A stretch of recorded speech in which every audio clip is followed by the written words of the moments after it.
This guy was reborn as a paladin. In a world consumed by war, Eden possessed the system of the sun god, where he could complete missions and receive the blessing of the sun. As a paladin, his first mission in Vachexar was to make the nobles jealous with the solar sword, which means he must destroy all of his enemies in this world. Flying over the village, crows announce the arrival of a very dark night. Walking through the streets, a mysterious woman moves towards a house. Just then, a man watches her and says she did exactly as ordered. Hovering in the air, she replies that he has finally come to the right place. Then, a mysterious voice observes everything up close and calls her pretty thing. The scene changes as villagers scream in despair upon seeing a body in the well. Staring at the corpse, one of them shouts that the demon has attacked the village again. The villagers gather anxiously around a large bonfire. Approaching the chief, a villager says he's scared to death of the situation. Asking him to wait, the chief announces that the paladin will arrive very soon. He then assures them that with his arrival, the problem will finally be solved. After all, a powerful being with the power of a god is coming to help. Hearing this, the villagers celebrate,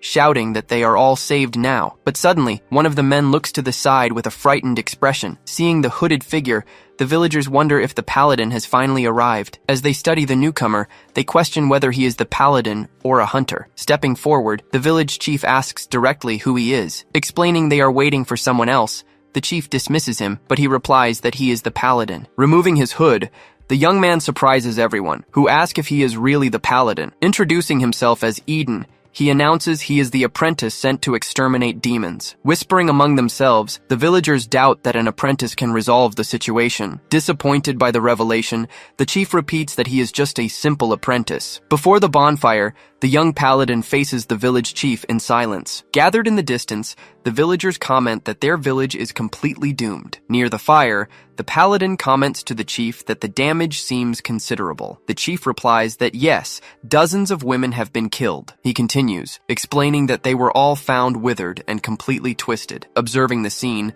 the chief comments that the paladin would be horrified by the bodies. At that moment, a demon reveals he was looking for a specific type of energy. Hearing the comment, he says the chief shouldn't have said that so easily. Turning to the man, he admits he knows he might have seemed rude, but he states that he understands the chief's concern and says this isn't common. With great determination, he announces he will begin the exorcism right away. At that, he shouts for them to gather all the girls of the same age group. After all the women are gathered, he stands before the frightened group. Taking one last look, he confirms that everyone he asked for is there. Seeing the fear in the girl's eyes, he concentrates to begin the ritual. Then, with a focused gaze, he says it's time for them to begin. As he extends his hand, one of the women is startled by the sight of something golden. Engulfed in the energy, a man asks if that is the sacred power of the paladins. Then he walks toward one of the girls, his hand still extended. Placing his hand on her forehead, he begins to use his power on the woman. As the energy surrounds the girl, the others watch on with apprehension. Completely still, the woman shows no reaction to the paladin's touch. Focused on the girl, he says he has finally found what he was looking for. Revealing the possession,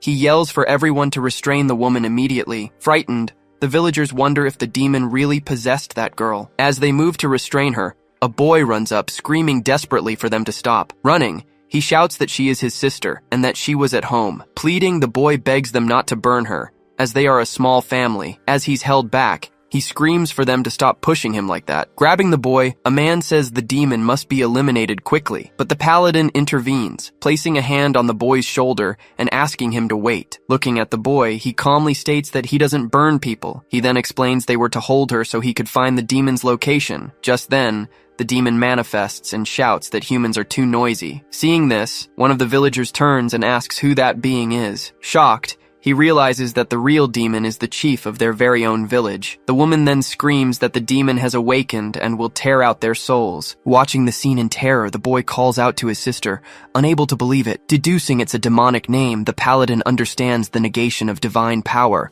Without wasting any more time, he prepares his sword for the coming fight. Drawing his sword, he warns that the demon will soon possess her completely. Moving the blade, he releases a great power that was stored in the object. He then gathers all his strength, concentrating for the next move. At that, the sword releases a flash of power toward the poor girl. Pointing the weapon, he positions it very close to the possessed woman's chest. Suddenly, the girl seems to come to her senses, not understanding what is happening. Seeing her reaction, he asks if she's awake and tells her not to worry. He then assures her that his sword is only for evil, and will not harm her. Crying, the girl asks in despair what she has done, but he comforts her, saying it was the demon's fault and they need to kill it. Right after, he asks where the place the demon had designated is. Arriving in front of a brewery, he questions if this was the place she mentioned. Riding under the full moon, he gets closer and closer to the brewery. Meanwhile, a mysterious woman watches him from one of the windows. With a smile, the figure prepares to make a move against the Paladin. Pulling on the reins, the Paladin brings his horse to a sudden and unexpected halt. Annoyed, he tells her to stop this nonsense. Shouting, he questions how she dares to lure him away from his goal, but she offers to go out with him for a while if that's what he wants. Ignoring the offer, he orders his horse to take him the other way. Then, the horse starts running at high speed, kicking up a lot of dust. Moving away, he rides quickly through the dark forest, far from that place. Arriving at the location, an incubus complains that the one he wants didn't come. Introducing himself as Sebastian, he says he's just shortening the list of names. Just then, another demon says he's just making a fool of himself with demons. Hearing the taunt, Sebastian stares at the other demon with a very surprised expression. Gaining momentum, he rushes towards his new and unexpected target. Seeing the demon, he asks why it's running like that. Advancing with his sword, he prepares to strike the demon with force. With a devastating blow, his sword comes down hard on the enemy. The ground trembles from the force of the sword's impact. Causing an explosion, the attack hits its moving target head-on. Thrown back, the demon is hurled into the air by the force of the blow. Falling violently, the demon smashes onto the ground, but it regenerates, and the Paladin says this power excites him. Then the demon screams, saying the Paladin is making him very angry. With a furious look, he shouts and threatens the young and powerful Paladin.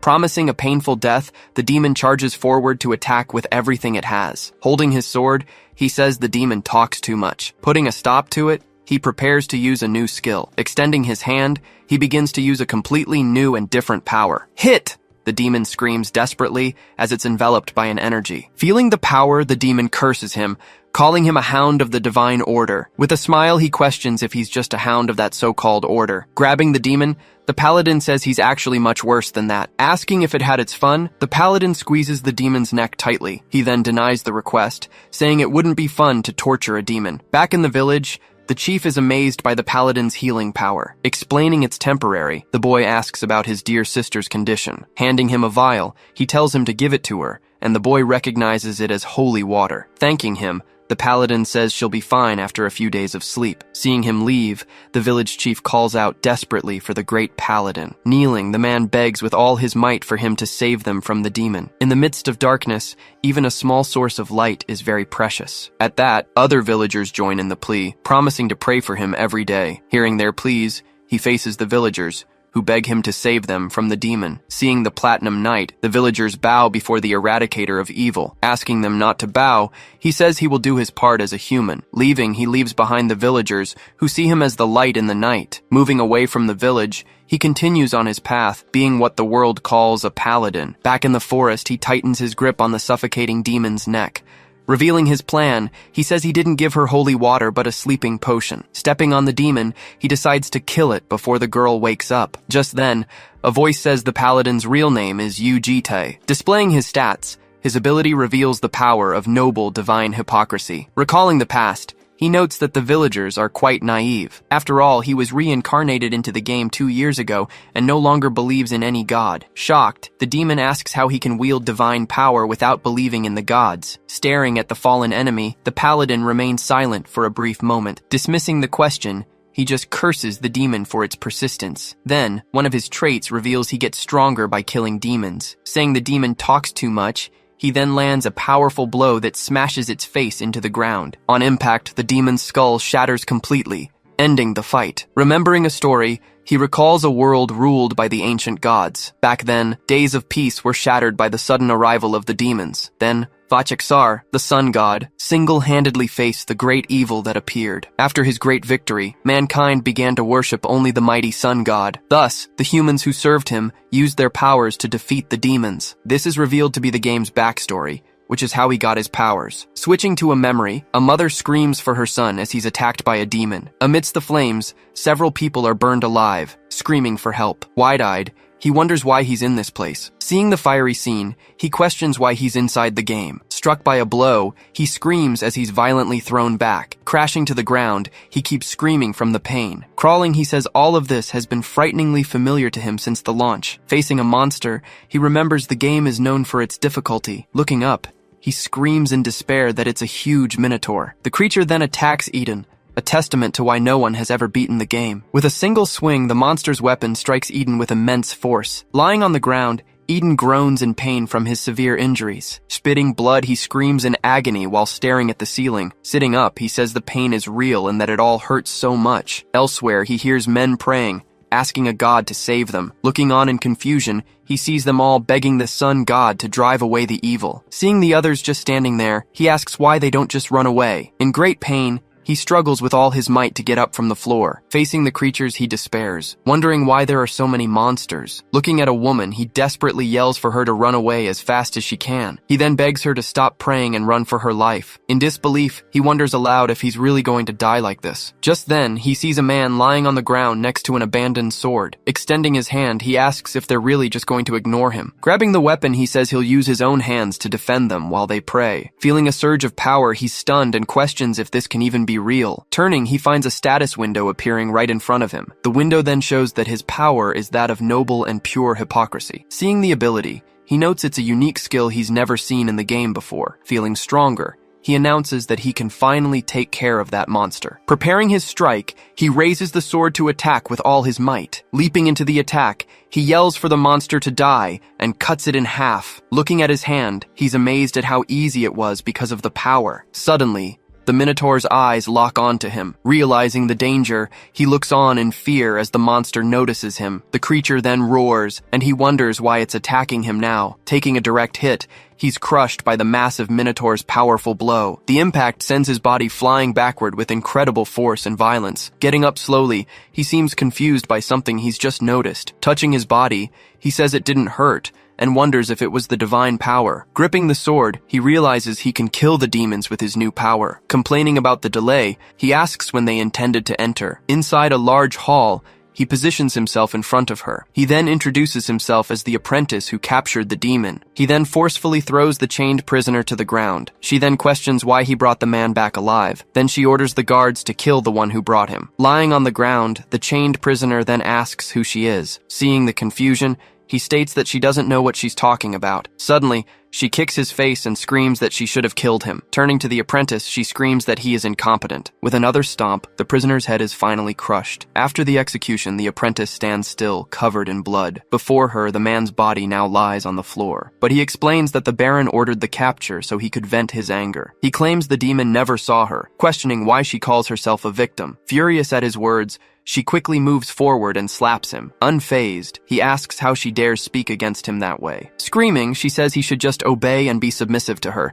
She then raises her hand once more to try and hit him again, but he catches her wrist in midair, stopping the second attack. Just then, a nobleman arrives and asks how he dares to touch a noblewoman. Drawing his sword, the man prepares to attack the apprentice immediately. Calmly, he faces the nobleman and advises him to use his brain better. Introducing himself, he asks if the nobleman wants the order as his enemy. With a grunt, the older man seems to back down from the threat. Turning away, she calls two of her maids to her side in the hall. To vent her anger, she slaps the first one hard across the face. Next, she strikes the second maid with the back of her hand. Seeing all this, he wonders what is happening in this place. Holding the maid, she asks if he has a problem with it. Screaming, she tells him to get rid of that disgusting demon. With a clenched fist, he states that she is hiding something. Standing before the body, he says he can't kill someone like that, but he explains that killing the demon so easily would set a bad example. Lying on the ground, the demon just lifts his head and watches everything. Without any warning, he strikes the prisoner hard on the back. Feeling the blow,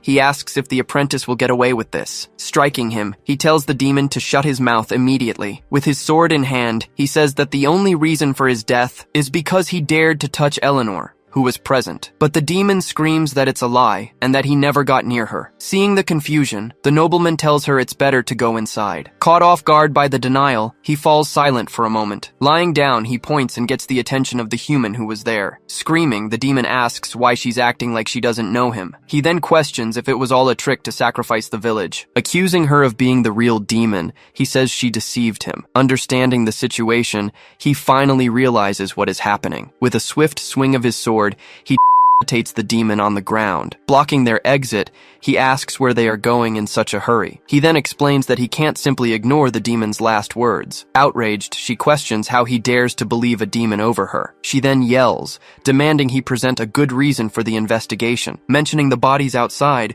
he says they were the punished scouts. Facing the two of them, he prepares his argument to expose the whole truth. He claims that one of the scouts is still alive. Noticing her affection, while she demands proof, he says he has another hunch about it. Explaining the demon's nature, he says it was an energy incubus. Finishing his reasoning, he says its victims always die in agony, but he points out that she is perfectly fine, unlike the other victims. He then reveals that the demon appeared out of nowhere in that village. Recalling the case, he says it was as if someone had summoned it. Facing the nobleman, he asks if the man knows what that means. Moving forward, he says he can smell the scout right beside him. He then stops abruptly right in front of the nobleman and stares at him. Sensing the smell, he identifies it as the same one he smelled upon arrival. Then he yells that this is the stench of a disgusting demon. His hand begins to release energy as he focuses his gaze. Changing scenes, a maid is shown dead on a bedroom floor. Beside the body, the nobleman and Eleanor observe the result of their actions. Hearing a scream, they wonder what happened and run towards it. Carrying her, he asks how they will fix the situation they created. He then says that the blame for all that disturbance was on a demon. So he concludes that if there is a real demon, everything will be real. Recalling their conversation, she challenges him to prove his love by summoning a demon. Promising he would become the heir, she convinces him to perform the summoning. Back in the present, he says his divine power will reveal the magic used. As the energy hits him, several potion vials are revealed on him. Just then, an inquisitor arrives and shows the fake holy water from her quarters. He reveals that the nobleman used the vials to suppress his magic the whole time. Desperate, he screams that they are mistaken, and there's a reason for everything. Taking him elsewhere, Eden asks for the reason behind the situation. In silence, he awaits the man's answer without looking away. In a flashback, the nobleman asks if Eden wants him to investigate the entourage. Agreeing with the idea, Eden asks for the investigation to be done quickly. Zarath then says he will look for evidence, asking him to distract Eleanor. Back in the present, a figure is seen being covered by an energy. Zarath then explains that suppressing that demonic energy is a great blasphemy. Seeing the scene,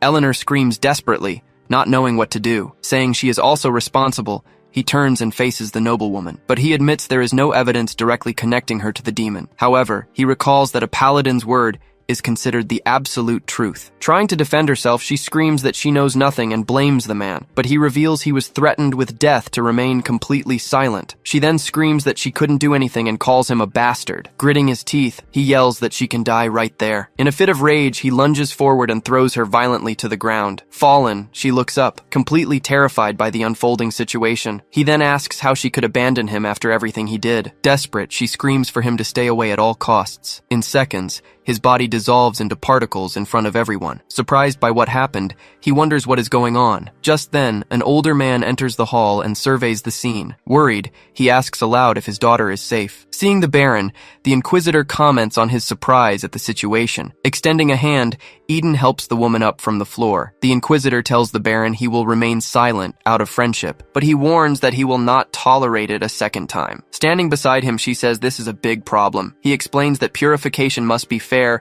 and applies to everyone. Facing the noblewoman, he tells her to consider herself lucky. She then formally thanks the order for taking care of the demon. Announcing he's going to rest, he says she has escaped judgment for now, but he warns that rumors of the scandal will reach the Baron, and that this will mean the complete end of her reputation. But a voice interrupts him, asking him to wait a moment. Approaching him, a man asks if he is the famous Eden. Introducing himself, the man says he is Bishop Farrell of the local diocese. Watching the bishop talk with the Baron, he just observes the scene. Formally, he says that he is also honored to meet the bishop. Apologizing, he says he rushed over to ask a small favor. He asks for an abbreviated ceremony, so Eden asks what happened. The bishop then begins to explain that a group of worshippers has been discovered. Confirming it's a cult, he warns that they are very powerful. Therefore, the Inquisitor says they must use their full strength now. He asks Eden for help, since the other paladins of the order cannot. Then the bishop asks to appoint him as a paladin to hunt the traitors of the gods. He mentions the disappearance of the children, blaming the disgusting demonic cult for the act. With a smile on his face, he simply replies that he understands the situation. The revelation is that Pharrell is a pedophile, a definite enemy in the game. At this, he accuses him of trying to intercept the children on their way. Kneeling, he says that the will of the order is the will of God. He then replies that he accepts the opportunity and will gladly join. Beginning the ceremony, the bishop calls him a child blessed by the gods. He continues the speech, saying the boy wants to become his sword. With the sword, he declares him a paladin with the right of final judgment. Changing scenes, a voice in a room calls him Lord Eden. Putting on the new armor, he thinks it's a bit too exaggerated, but a young servant says he looks great and that it's a symbol. Introducing himself as Yuan, he claims to be Lord Eden's temporary servant, saying it's an honor. He bows, but Eden doesn't respond. In a flashback, the bishop says that paladins need a temporary servant, but he notes that the recruit is weak, unlike the order's elite. Riding with his troops, he realizes they are too weak for the mission. Instead of the best mages, he received only a band of common knights. This way, the children can be intercepted,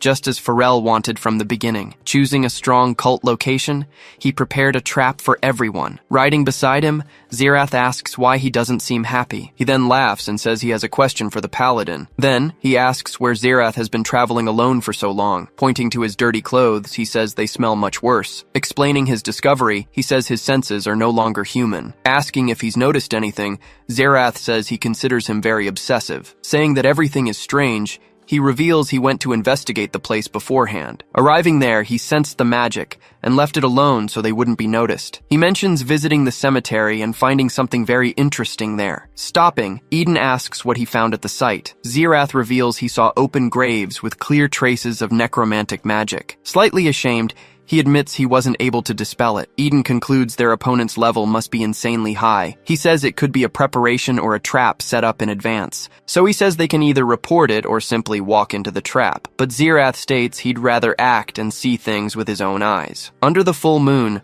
the group finally made the decision to advance. Arriving at the cemetery, they begin to investigate the area for clues. Xerath warns that the magic has worsened, creating a perfect environment for possession. Accompanied by the knights, they look around with great attention and care. Seeing the knights, Yuan asks what they should do now, but Eden replies directly that he doesn't need to do anything at all. Suddenly, he notices something, and his expression changes completely. In an instant, everyone freezes, sensing danger, and Eden shouts for everyone to prepare for an attack. Just then, an undead hand emerges from the earth right in front of them. Several bodies then begin to rise violently from the graves. One of the undead rises completely and lets out a loud scream. Seeing the horde, he yells to everyone that the undead are attacking. Realizing it's a trap, he sees a good opportunity to gain experience. Wielding his sword, he prepares to fight the undead. With a focused gaze, he concentrates fully on the coming battle. Then he moves forward and swings his sword at the horde of enemies. Shouting for them to take the hit, he unleashes a powerful blast of energy. On impact,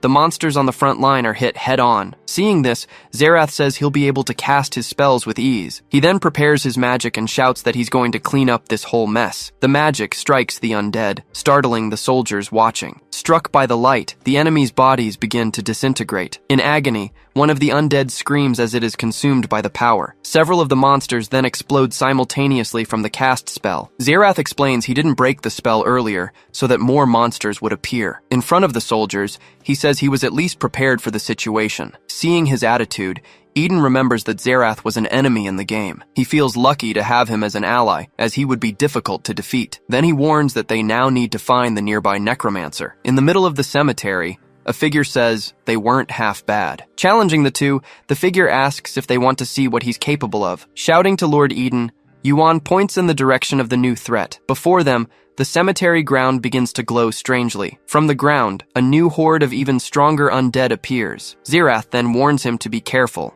as he is not a god, but he tells Xerath to focus on the attack, as he will hunt down the necromancer. Turning his gaze, he observes the frozen reaction of the young recruits. Completely paralyzed, the rookie knights just watch as the monsters get closer. Drawing his sword, he orders the young men to stay back and just wait. But Xerath interrupts, saying he can't keep fighting alone like this. He then advises him to give them a chance, since no one starts out as a veteran. Gripping the hilt of his sword tightly, he prepares for his next move. Silent for a moment, he stares at the young recruit in front of him. Shouting, he warns that he won't be able to protect anyone once the battle truly begins. But the recruit replies that he will fight with all his might, even if it costs him his life. Seeing that strong determination, he looks at the young man for a brief moment. Gripping his sword, he accepts the young man's determination for the great battle. Raising his sword, he yells about the heretic he despises being there. Then he orders them to form a pentagon formation with himself at the point. As he asks them to hold the formation, the recruits shout that they will carry out the divine will. Leaping into the air, he charges forward with 2 others against the undead. He then explains that the recruits will fight using the holy power he has lent them. With a swift motion, a wave of energy is released toward all the monsters. He says they can't manifest the power on their own, but they can still fight. Being next to a paladin, they should be able to fight very well. One of the recruits charges forward and successfully lands a blow on an enemy. In the background, Xerath concentrates and begins to prepare a new attack spell. With the spell, a large explosion erupts in the middle of the battlefield. Watching the fight, he notes that Xerath and the recruits are doing their part, but he also senses that the magic in the area is growing fouler. Believing in victory, he says they just need to get through to reach the necromancer. With a strike, he declares that if they catch him, it will all finally be over. Suddenly, he senses a new enemy approaching and goes on alert. From the shadows, a mysterious masked figure appears before them all. He quickly turns and shouts for everyone to be extremely careful now. In a surprise attack, the figure strikes down several soldiers in succession. Before them all, the enemy reveals himself to be a great dark knight. Pushed back, he wonders if this is the most powerful undead here. At that moment, Yuan desperately screams that they are in serious trouble. From a distance, the necromancer says everyone seems to be having a lot of fun. With a focused gaze, he prepares to counterattack the knight. Then the necromancer says his knight has recognized him as a great foe. He reveals his knight was eager to fight from the very beginning, but with a smile, he says he must leave as he has other matters to attend to. Watching the scene, he realizes he's never seen that necromancer anywhere before. He then wonders if this is because of the game's difficulty. Looking at the horde, he sees his soldiers are struggling to advance. Gritting his teeth, he's annoyed by such a strong enemy so early on. A great blue energy begins to be released throughout the area. Worried, Xerath asks if he's okay and if he can handle it all. Confidently, Eden says yes and tells him to leave the enemy to him. Xerath then tells him to attack the core and to stay alive. But the recruits tell him to take care of the horde, saying they will help. Eden tells them to just try not to die in the great battle to come. He warns that the knight regenerates infinitely as long as its core is intact. Facing his opponent, he shouts that he will find and destroy its core. He swings his sword down, launching the first attack. Then he lunges forward, his blade a swift and precise motion. Struck by the blow, the enemy stumbles back a few steps, completely off balance. Facing the monster, he readies himself for the next move in the battle. With a quick reflex, he strikes several times, but it has no effect. Forced to his knees, he wonders where he should strike next. After finding an opening, he raises his sword for a final blow. As he attacks, he realizes the opponent is defending its head, and he must wait. Tightening his grip on the sword's hilt, he prepares for his chance. Finding the perfect opportunity, he decides now is the time to strike. His blow hits the opponent's neck in a single, precise move. As it falls to the ground, the enemy's head begins to crumble into pieces. On his knees, he wonders if the long battle is finally over. Suddenly, his eyes widen as he realizes something isn't right. All at once, the enemy's body explodes violently under the moonlight. Thrown back, he's dragged away by the immense force of the blast. Seeing his cracked armor, he says his organs would have been destroyed. He complains,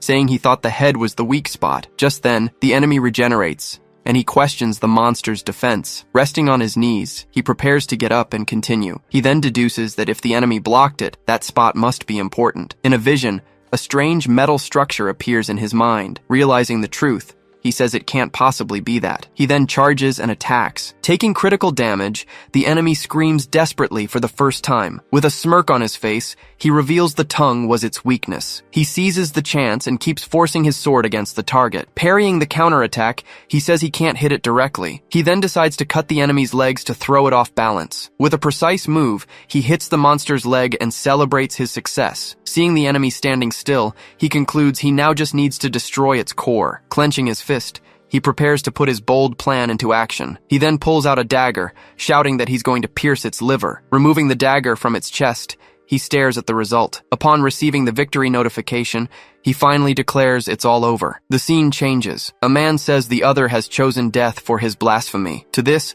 the hooded figure replies that his god is another, and he is devoted to him. Surprised, the two men sense a presence approaching them. Looking back, the man wonders if he's hallucinating. He then asks how the warrior got there, and if he defeated the knight. Confirming the question, the warrior says it was a very difficult battle. He comments that the recruits must have fought, but he's afraid he won't find anything left. He laments that he has no one stronger than the defeated Black Knight. Questioning the man's desire for a body, the leader warns that he has questions. Turning aside, the hooded figure asks what makes them think he would answer. Taking a step forward, he asks for his master to absorb him now. He then offers his soul, and his body is pulled upwards rapidly. At that moment, the ground shakes, surprising the group watching the whole situation unfold. Worried, the man says this isn't good, and that everything gets worse without him. Under the moon, the warrior prepares a powerful attack with his enormous weapon. Spinning his body, he hurls the weapon with force towards the distant group. The weapon flies through the sky, crossing the battlefield at high speed. Struck in the chest by the blow,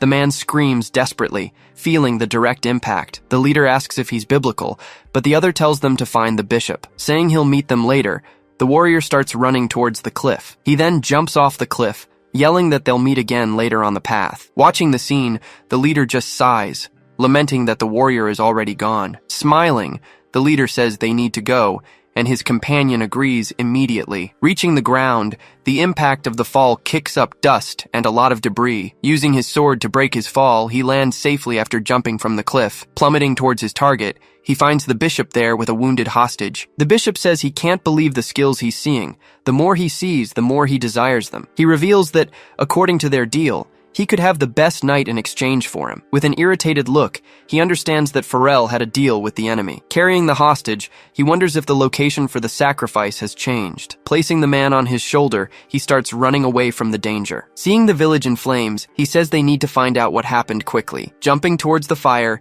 he goes to investigate the village's destruction up close. From above, the entire village appears completely destroyed by the flames of the recent attack. Running through the fire, he laments that one of the neighboring villages has been wiped out. Leaning on the survivor, the wounded man desperately begs for help for everyone. Looking to the side, his expression reveals the horror of the situation around him. Seeing the people begging for help, he faces the survivors screaming for aid. Trapped in the fire, the children cry and beg for someone to help them. With a smile, Zirath says that isn't a good idea. Standing before the bonfire, they watch the trapped children and the bodies on the ground. Then Zirath asks if they aren't a little late. With a malicious smile, Zirath stares at the group with a look of utter contempt. In a panic, he remembers that in the game, Zirath also burns humans without hesitation. Seeing him run into the flames, the man says he's gone completely insane. With his back to the danger, he stands motionless before the spreading fire. Reflecting on his past, he admits he was never truly a good person. His good deeds were just to raise his stats and survive longer. In a world ruled by strength, he didn't want to be oppressed by those around him. That's why he acted like a good person, and he wonders if he should continue. The scene changes. A woman comments on an utterly ridiculous life force. Hearing the voice, he turns his head towards her and remains silent. Inside a room, he stares at the seated girl who is watching him intently. She then bows and formally calls him by the name of Lord Eden. Asking if he's awake, he recognizes her as the saint, Uriel of the Order. He wants to know where they're going, and she informs him they are heading to the Order. After her reply, he falls quiet with a look of astonishment on his face. Suddenly getting out of bed, the girl on the floor asks him to be careful. Desperate, he asks about Zerath and what the hell is happening with the children. Questioning her about the children in the forest, she warns him that he's being rude. With a hand on his head, he apologizes for his haste and calls her saint. She says the children are safe, and he was spared because she was passing by. Not understanding, he asks if it's true that nothing happened to the children. Confirming the story, she says that this time, he changed his terrible decision. He wonders what happened, as this never occurred in the game before. Realizing Uriel knows no more,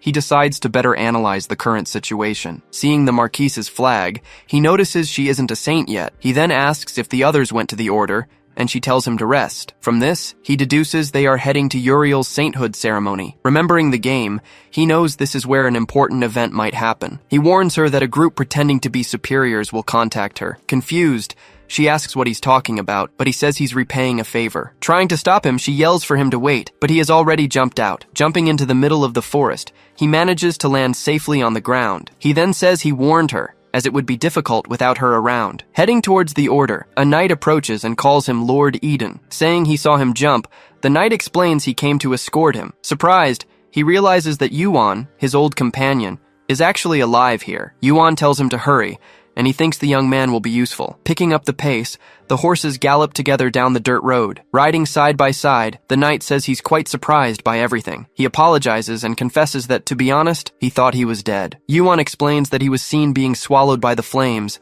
and he questions it. He remembers that Xerath's power never fades after being activated. With a serious face, he tells the knight he'd like to hear more. Yuan recounts that the flames on his body simply vanished in an instant. Shocked, he doesn't understand how Xerath's power vanished, unlike in the original story. Showing an envelope, Yuan says he was sent to deliver a card from Xerath. The scene changes to Xerath's residence in the prosperous kingdom of Arheim. Sitting in his armchair, he remains silent, waiting for a long moment. Closing his eyes, he begins to remember a dark moment from his past. In a flashback, he promises he would give anything for his dark god. He then attacks the older man, driving the dagger into his body several times. Just then, his older brother appears, and the boy calls him brother. Frightened, the brother asks if he should send him to their mother, and he is notified of an arrival. With his eyes closed, he simply says he understood the guard's message. Seeing him enter, he says the Lord arrived earlier and asks him to follow. Without a word, the warrior stares at the man with a very serious expression. He explains he's not sociable, and that's why he didn't want to stay in a prosperous country. Stopping at the door, he says, being there makes him feel as if his faith is being denied. Going down the stairs, he confesses he is struggling between faith and practicality. Arriving in the basement,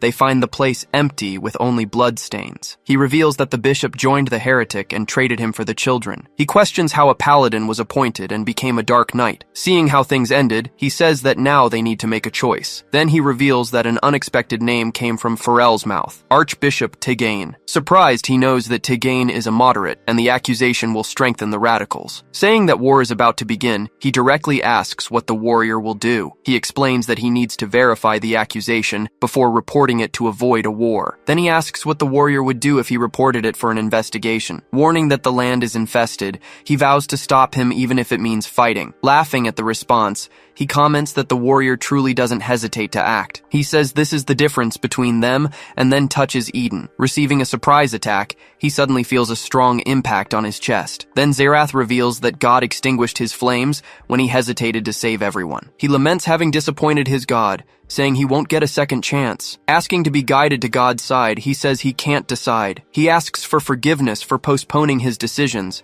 and the warrior replies that he doesn't care. Saying this is the path for everyone, his eye reflects the strange light. Looking at his hands, he suddenly realizes the power is now with him. As this happens, Xerath watches the scene with a satisfied smile. With the power in his hands, Eden hears that it seems God has finally chosen him. Screaming for it to stop, the prisoners beg for help, saying they don't want to die. With a firm stance, he positions himself beside his master. Xerath then declares that from now on, all that power is his. Faced with this revelation, Eden's eyes widen in disbelief at what's happening. Supporting the warrior, his master asks if he's feeling all right. He says the power is dangerous, but the warrior doesn't understand the power he has received. Worried, he asks if his master is okay, since it was his main ability. His master says that he simply deserved the power, and that's why he's fine. Offering his hand, his master says he'll be happy if he uses the power. He says that burning innocents is not an option, and the master approves of his conviction. Denying he has a sense of justice,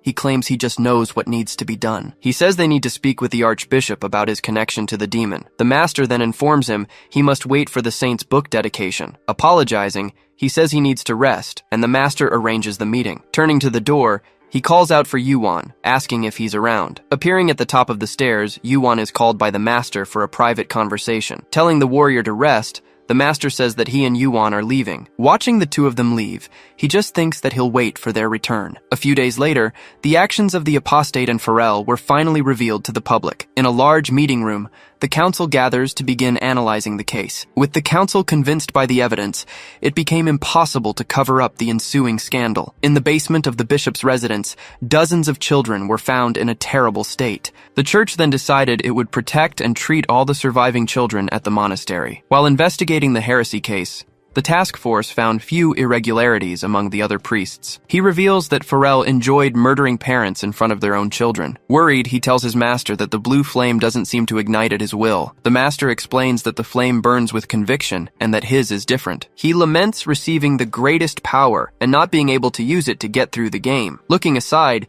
he decides that from now on, he can't depend on this power. Saying it will be difficult, the master advises that he'll have to learn through practice. Looking out into the courtyard, he sees Yuan training with his sword and is confused. His master then asks if he's never seen it, explaining that Yuan trains there every day. After Yuan complained, he recommended some exercises so he could be more helpful. Breathing heavily, the master asks if he isn't trying hard enough in his training. Simply agreeing, he realizes that in that moment, all eyes were on him. Moving to the temple, a nobleman greets him and mentions his great reputation in the rumors. Surrounded by a group, he comments that he's receiving a lot of attention for his recent achievements. From a distance, two men are talking, saying he didn't seem like much on paper. One of them says the reputation is exaggerated and that he's going to talk to him personally. Approaching the group, the man offers his hand, saying it's a pleasure to meet him. He then congratulates him for passing the test in 2 years, if it's true. Saying he's never heard of him, the man says the warrior lacks experience. Then the man extends his hand and greets him in a very strange way. Squeezing with great force, the man tries to demonstrate superiority with his handshake. He then warns that one day the warrior will hear about the legend of the manta bird. He smiles and says that rumors are just rumors,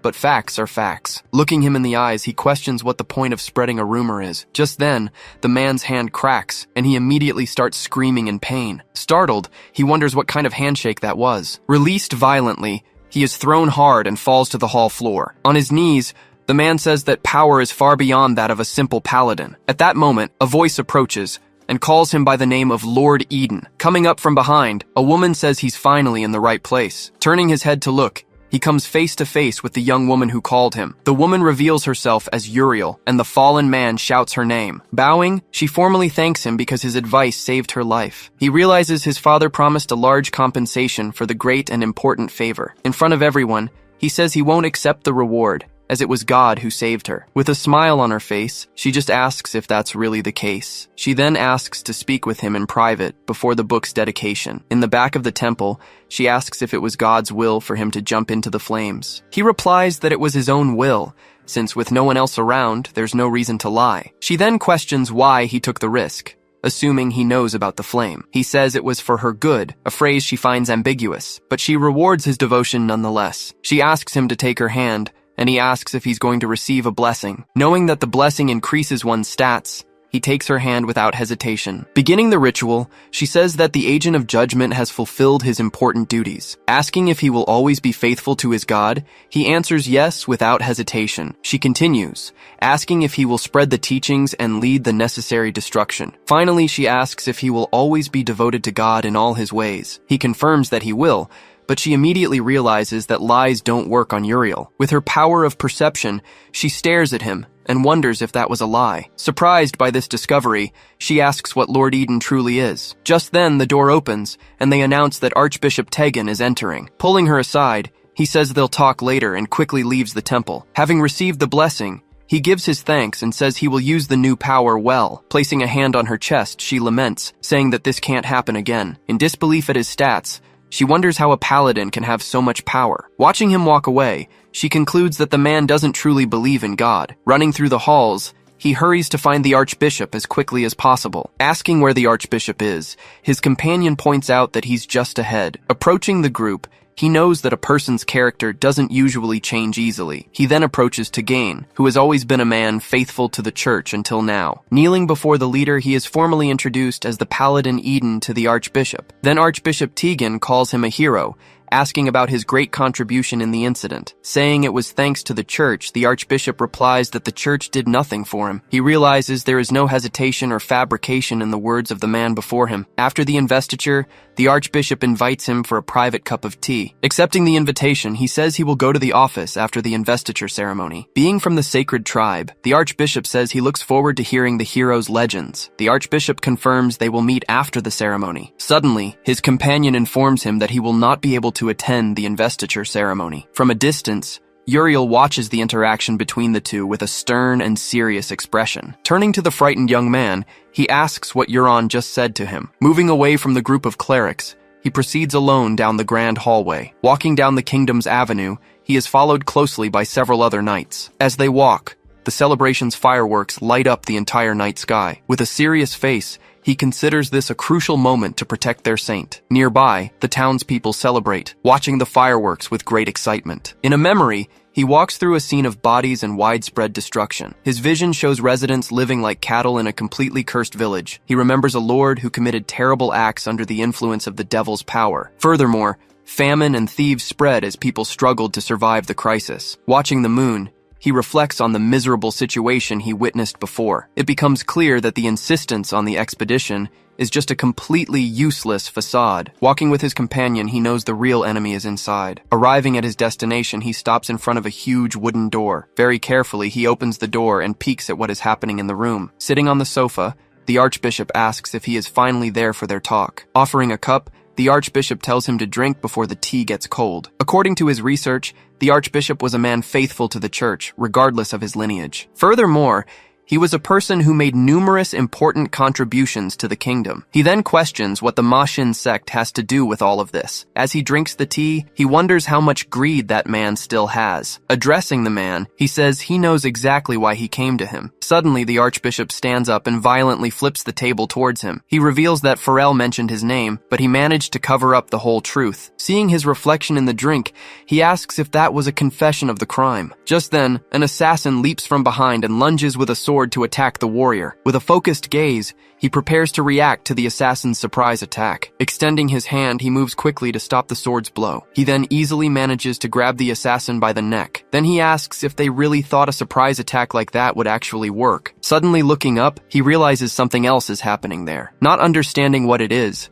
he becomes confused about what is happening. He feels something similar to when he activated the blue flame and decides to kill them both. Desperate, the Archbishop yells at the guard and asks if he has forgotten the order. The guard apologizes and says he can kill them both without the sword. With his hand on his face, the Archbishop says he had no intention of provoking him. Holding the guard, he asks the Archbishop to calm down and listen to what he has to say. Remembering Changyom, he realizes what is really happening at that moment. Dismissing the guard, he says he will listen, but that he will treat him harshly. The Archbishop agrees and says that paladins have the authority of immediate judgment. He says that the Ma Xin sect is invading the country and causing trouble. Therefore, he secretly formed an investigation team to track their every move. Then he explains that they couldn't destroy them because there are spies within the empire. Looking to the side, he says that is the answer to the question. He then questions if the Archbishop acted as a double agent, but finds it suspicious. The Archbishop says he took advantage of the apostate and has proof for everything. The proof consists of a diary, the investigation team, and the identities of the apostates. Saying that everything can be manipulated, the Archbishop warns that if he is arrested, the expedition will continue. Seeing that he hasn't changed, he is surprised by the capable people in high positions. He says he will send the evidence and asks for a favor after he sees it. Pointing to a map, he says the sect is trying to command the warriors of a tomb. With a shocked expression, he realizes it can't be what he's thinking. In his vision, the worst catastrophe appears. A terrible monster known as a manticore. He remembers that in the game, everything begins after the monster is summoned. He expected the timeline to be moved up, but not by this much. Changing scenes, his master says there will be bloodshed and a great purge. Reading the documents, he sees detailed information about the priests who committed apostasy. He understands that Tegan is hiding his claws, waiting for a chance to act soon. With a smile, he says that talented people who can help are starting to appear now. His master then asks why he thinks the Archbishop handed over all the information. His master asks if he thinks the Archbishop handed everything over to prove his innocence. Running out of that place, he sets off on his next important mission on the journey. He denies it,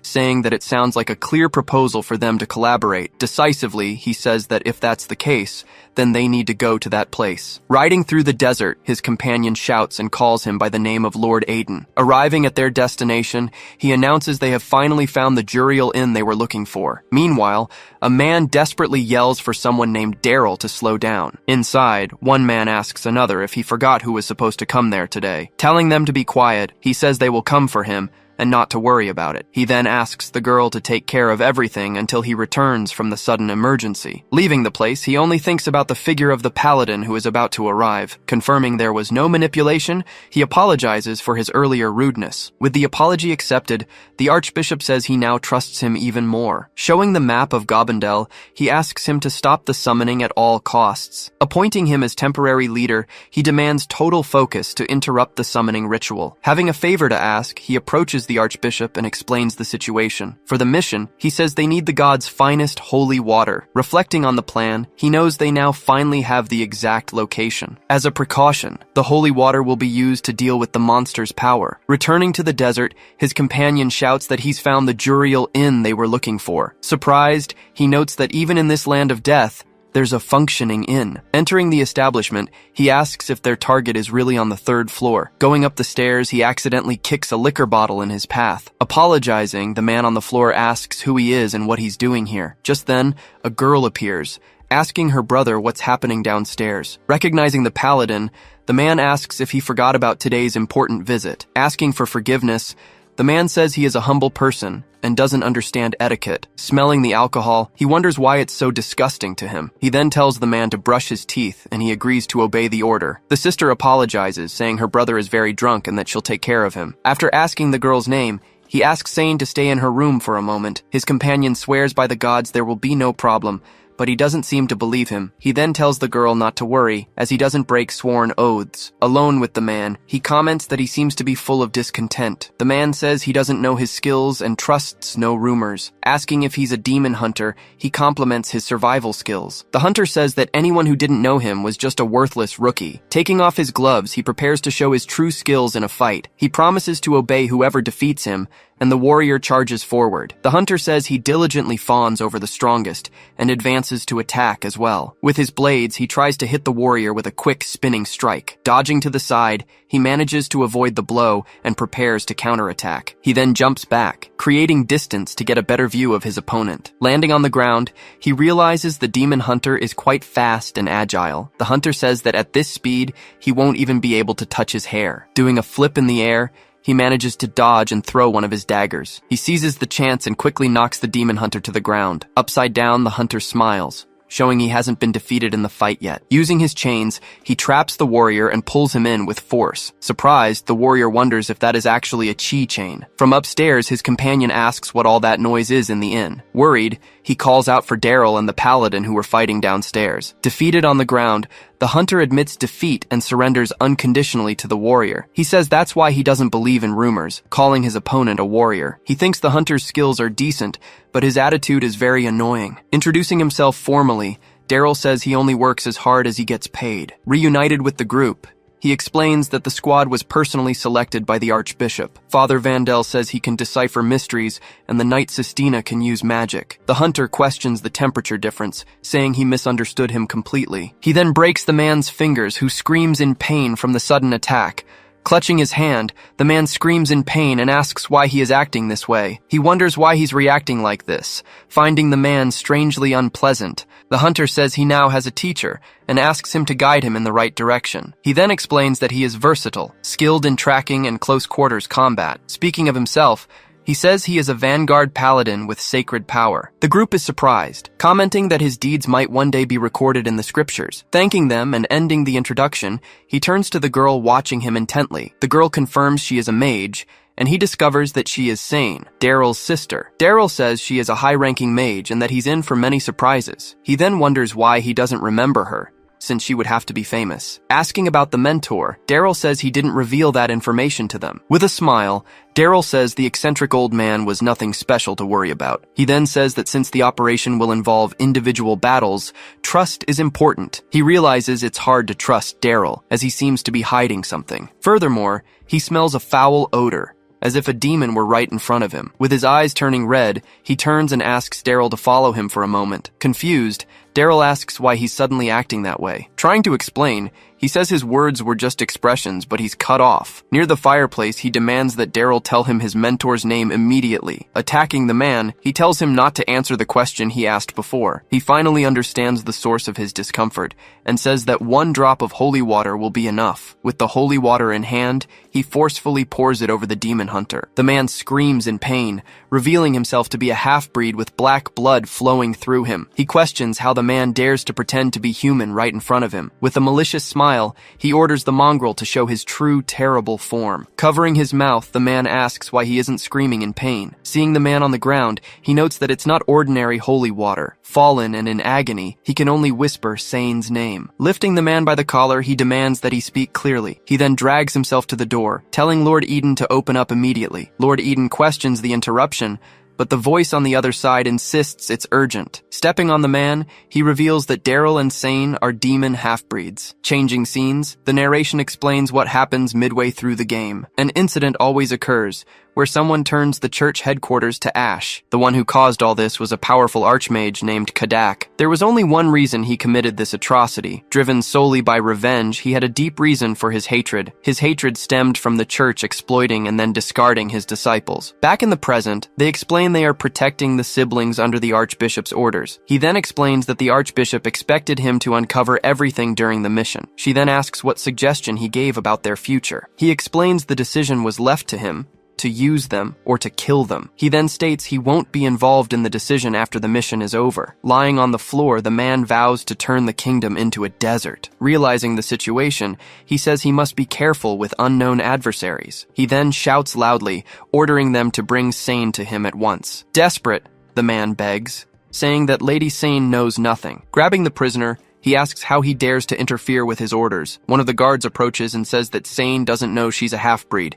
He continues, saying she has never shown any resistance to holy power. He then says that with Kadak it might be possible, but he doesn't understand about Daryl. Changing scenes, a young man excitedly recounts Lord Eden's battle. The warrior then speaks up, saying she dares to give her honest opinion. The girl remarks that they are closer to humans than to demons. Seeing this, the Lord simply comments that he sympathizes with the two siblings. Emphasizing his point, he says their blood is more human. Losing his patience, he declares the meeting is adjourned for now. After he leaves, the two approach the man on the floor. Arriving on the scene, the boy asks if Lord Eden has finished his conversation. They then walk through the room, not quite understanding what's happening. Noticing the heavy atmosphere, they ask what everyone was talking about. Trying to calm her, the young man says everything will be all right and tells her not to worry. The girl just watches the scene, seemingly processing the whole situation. In a memory from the past, a voice asks the master how to proceed. There, he carefully watched the two young siblings train. Seeing her power, he says she was born with that kind of ability. As her brother celebrates, the master says she has a natural talent for magic. Continuing the lesson,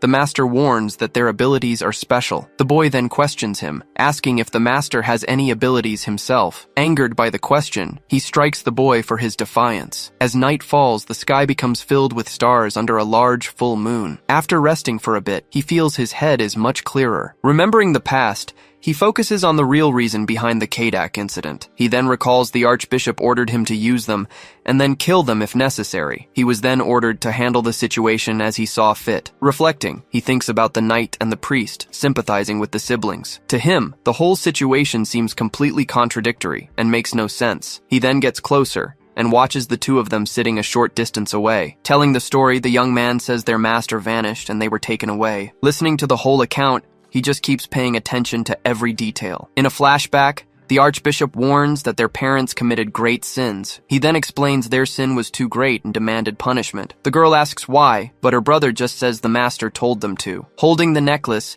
she speaks of a deal with a hero to save them. Seeing this, her brother stops her and tells her not to do it. With a smile, he stops her from continuing and asks what she was about to say. Remembering the past, he tells her it's all just a lie. He states that freedom gained by begging is just a simple illusion. Looking at the sky, he concludes that Daryl is right about their situation. Thinking about it, he says the church will never truly forgive them. Turning his gaze, he considers himself more of a hypocrite than anyone else. Remembering his power, he knows that even as a devotee, everything will end in a mess. He then questions whether he has the right to be disgusted by hypocrisy. Meanwhile, the girl says the necklace will free them from their cruel fate. Her brother explains that she would be like the hero their master mentioned. Looking up at the sky, she says she believes her brother is right. Suddenly, she looks down at the object she's holding in her hand. The necklace then begins to activate as she holds it tightly. Surprised, Sane asks why this is suddenly happening. Surprised, the boy shouts, asking if Sane and Daryl are really half-breeds. He just watches as the Lord confirms the information with a simple yes. Speechless, he tries to process the shocking revelation he just heard. As time passes, each of them deals with their own thoughts. When the day of the mission arrives, he points out the secret entrance. Asking for a moment, he tells the group to get ready before going in. Just then, the girl approaches and calls the Paladin over for a quick chat. He then turns to hear what she has to say. She shows him an ancient artifact she had been keeping with her. Recognizing the object, he asks if it isn't the Pope's artifact. Thinking about the situation, he realizes the Order is abandoning the two siblings. She then says that the artifact seems to recognize him as its true owner. Offering him the item, the girl pleads for him to accept it. She explains that the gem will respond to the hero who can free them. She then remembers her brother saying that freedom isn't won by begging. Handing him the necklace, she says it started to glow after she met him. Surprised, he asks if that really happened last night. Then he remembers when he was watching the two siblings from a distance. Thinking about it, he wonders if the object sensed his sympathy for them. He concludes that Daryl wouldn't hand over the necklace, but Sign is an innocent child. With her identity hidden, the item will now help guide him. He says that if they try, one day, God will forgive them for everything. Concluding she can't be saved, he reflects on her words. Making a decision, he prepares to act, but the girl is watching him. Looking at her, he promises he will definitely reward her for this. Getting everyone's attention, he shouts for the group to listen carefully. He then explains that the objective is to neutralize the summoning ritual's catalyst. Showing a map, he details the routes each of them must follow. Pointing to the ruins, he tells them they will meet at the rendezvous point. Finally, he reminds them that the target is behind the altar on the 3rd floor. Giving the signal, he says it's time to go. As they are being transported, he hopes they all return safely. Descending to the 2nd floor, he walks alone through the tomb's corridors. Sensing the energy of the place, he complains about the unsettling atmosphere. Just then, 2 men surround him and ask where he's from. He just stares at them, not saying a word, saying there are only insects here. His mission was to free the souls. The ritual's purpose was to weaken the demon by removing all the sacrifices. Meanwhile, on the 1st floor, Yuan seems very worried about something. He wonders how he ended up here and who these strange people are. One of the guys approaches him and asks if the rookie is ready. Warning that this is not a game,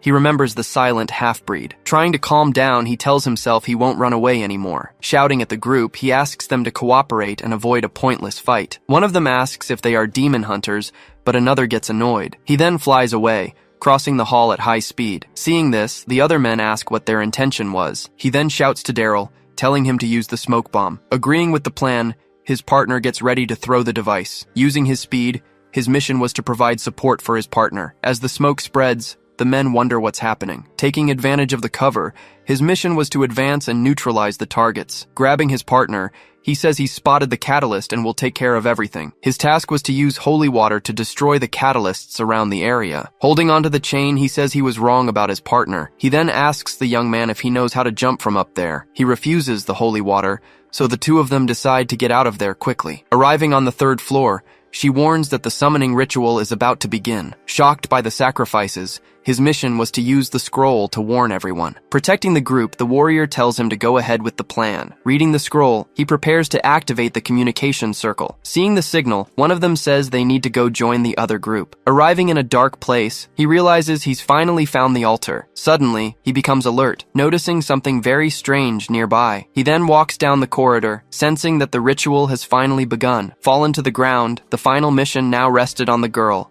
Sign. Summoning a barrier, her mission required everyone to attack together. Then the warrior yells at Sane, telling her now is the time to act. Faced with such a massive ritual, she says she can't do anything alone. Seeing her hesitation, the warrior charges forward to attack the approaching enemy. Everyone there looks in the same direction, shocked by what they see. Finally, the great demon appears amidst all the chaos and destruction. Shouting over the barrier, he says they all need the Paladin's power now. Worried, she warns that the summoning will be over before he can get there. Just then, the Paladin suddenly appears, assuring them that everything will be fine. For the summoning, The narration explains that two groups of sacrifices are needed. One of these groups would be used before, and the other right after the ritual. Having swapped the sacrifices, he also took care of destroying the catalysts. With the plan in motion, he needed to save the sacrifices for the summoning to fail. Then he gives the orders, telling Daryl to follow him and the others to provide cover. Without hesitation, all the group members agree to the plan and obey. Seeing the situation, the warrior warns that the barrier is still up. Even so, he warns that they can't retreat, and that the summoning isn't a problem. Giving new orders,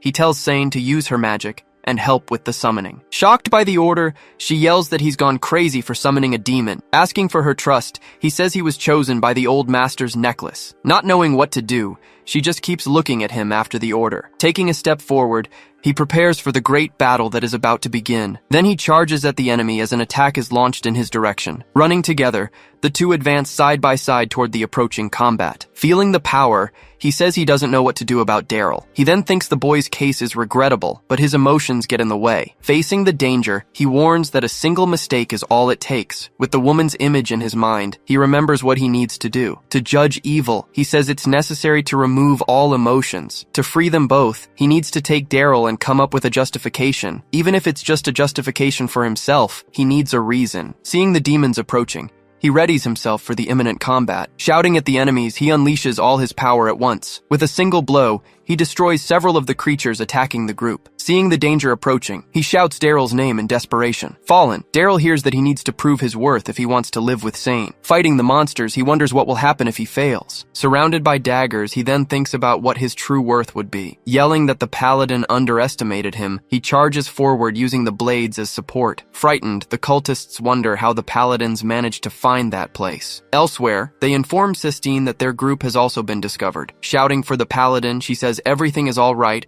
and creates a protective barrier. Celebrating their success, the leader says the summoning will happen very soon. At that moment, a figure is quickly pulled into the summoning portal. Vowing to destroy the demon, he advances with his sword to end it all. With a single, precise strike, he destroys the creature before the summoning is complete. Seeing his power, everyone there is impressed by the Paladin's strength. Daryl then says that Yuan is reckless and needs to learn how to jump properly. He just watches the whole scene unfold with a very serious expression. Just then, the enemy leader laughs, saying the real summoning was a success. Preparing his sword, he gets into position to face the enormous red monster. Saying that was his line, he kneels, wounded, on the blood-soaked ground. Then he gets up and focuses his power into his sword to continue the fight. The enormous demon then roars furiously, shouting and cursing the human present. Shouting about the sacrifices, she prepares to protect all the children. Incompletely summoned, the monster asks where they hid its sacrifices. Knowing the sacrifices were hidden, he now just needs to defeat the monster. Seeing the creature rising,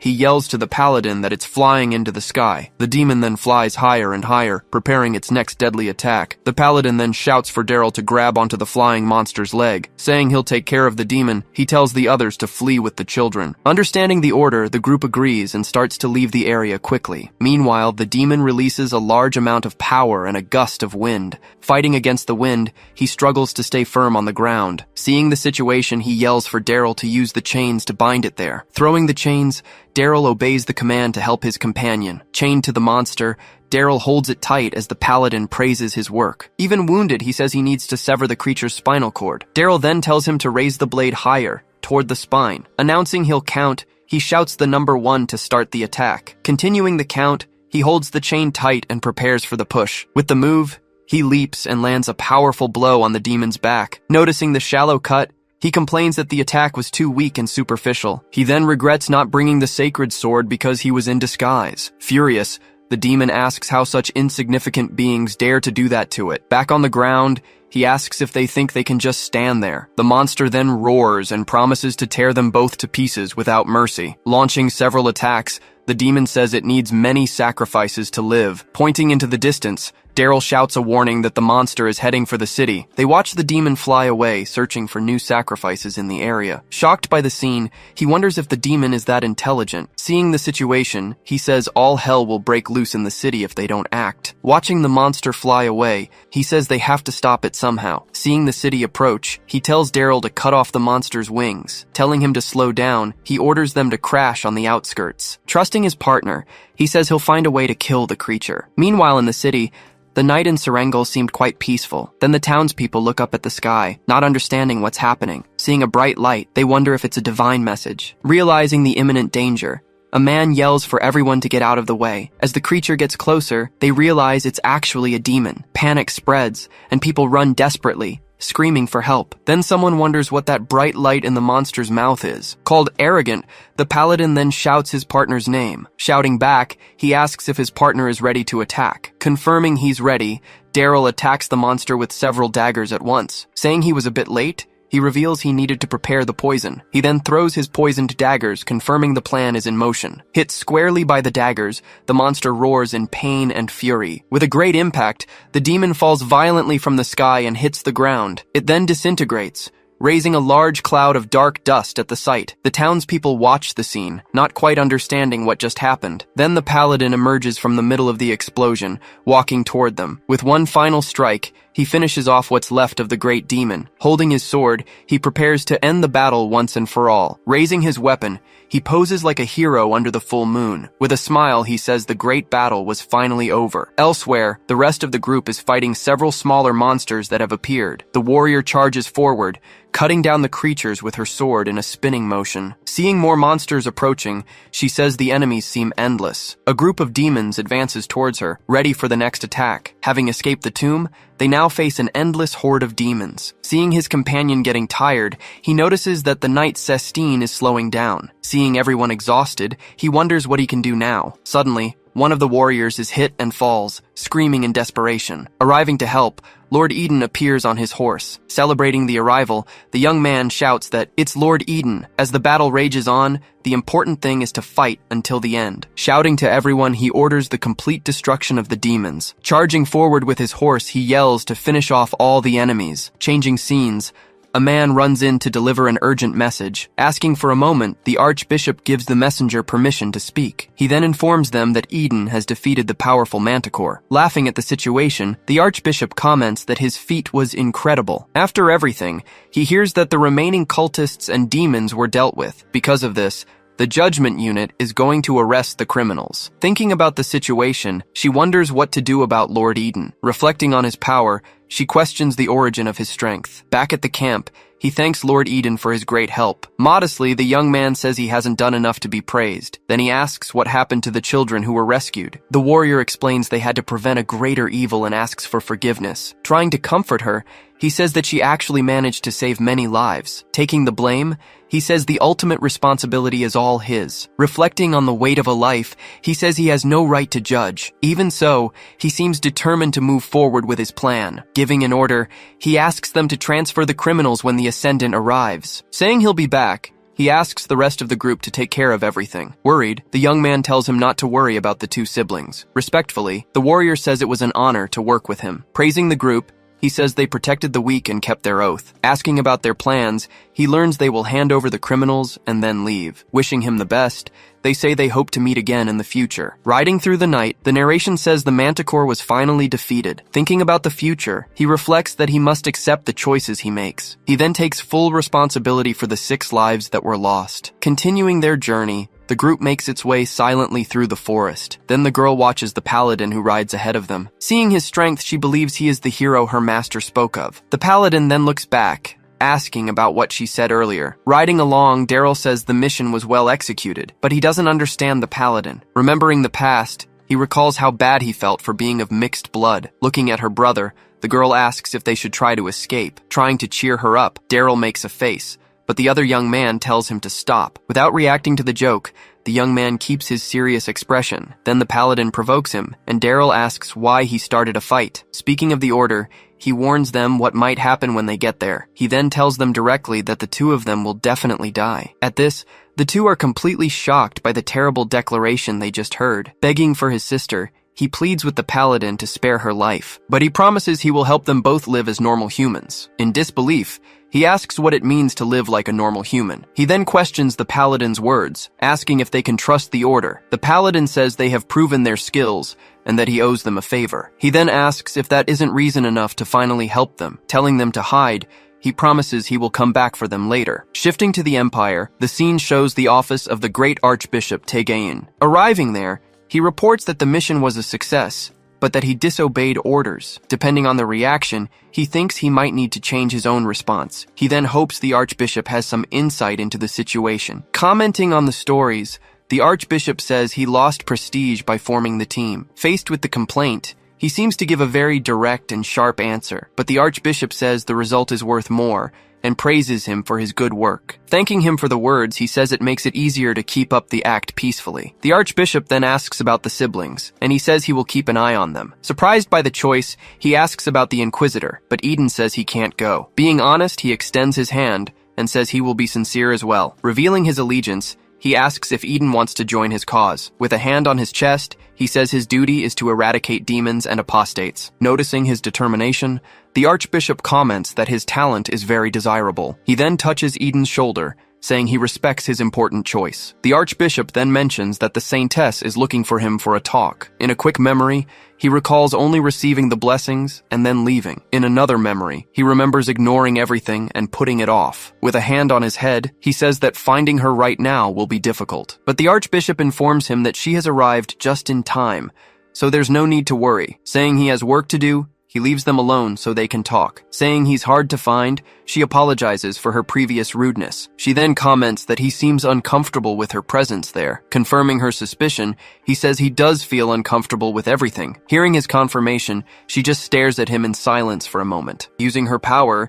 she says that what he said is the truth. She then realizes her power detects lies in all directions. Confused, she asks why he feels so uncomfortable around her. He then explains that the problem is the power of the mind's eye. He says it must be difficult, and she replies that she doesn't hate him. Not understanding, she asks what the real reason for his discomfort is. He then takes a step forward, saying he had something else to ask. Looking into his eyes, she asks if he worships the sun god. With his back to her, he says the question came sooner than he expected. With a clenched fist, he prepares to finally give his answer. He then says no, but that this is a necessary conversation to have now. Denying that he worships the god, he is then asked about spreading his teachings. She then realizes that the words he spoke that day were true. He confirms that the teachings about helping the weak are correct. She then points out the contradiction of denying the god while spreading his word. He asks if she's never believed in the teachings of other great people and philosophers. With his fist clenched, he says that doing good is a personal choice. She then questions if Vachiksar is nothing more than just another great philosopher. Nodding, he says she must think the same way the Order does. She says that all citizens of the Empire believe God is omnipotent. Pointing out the strangeness of it, he questions why the world is so full of pain. She then realizes that this man thinks the same way she does. Leaving the room,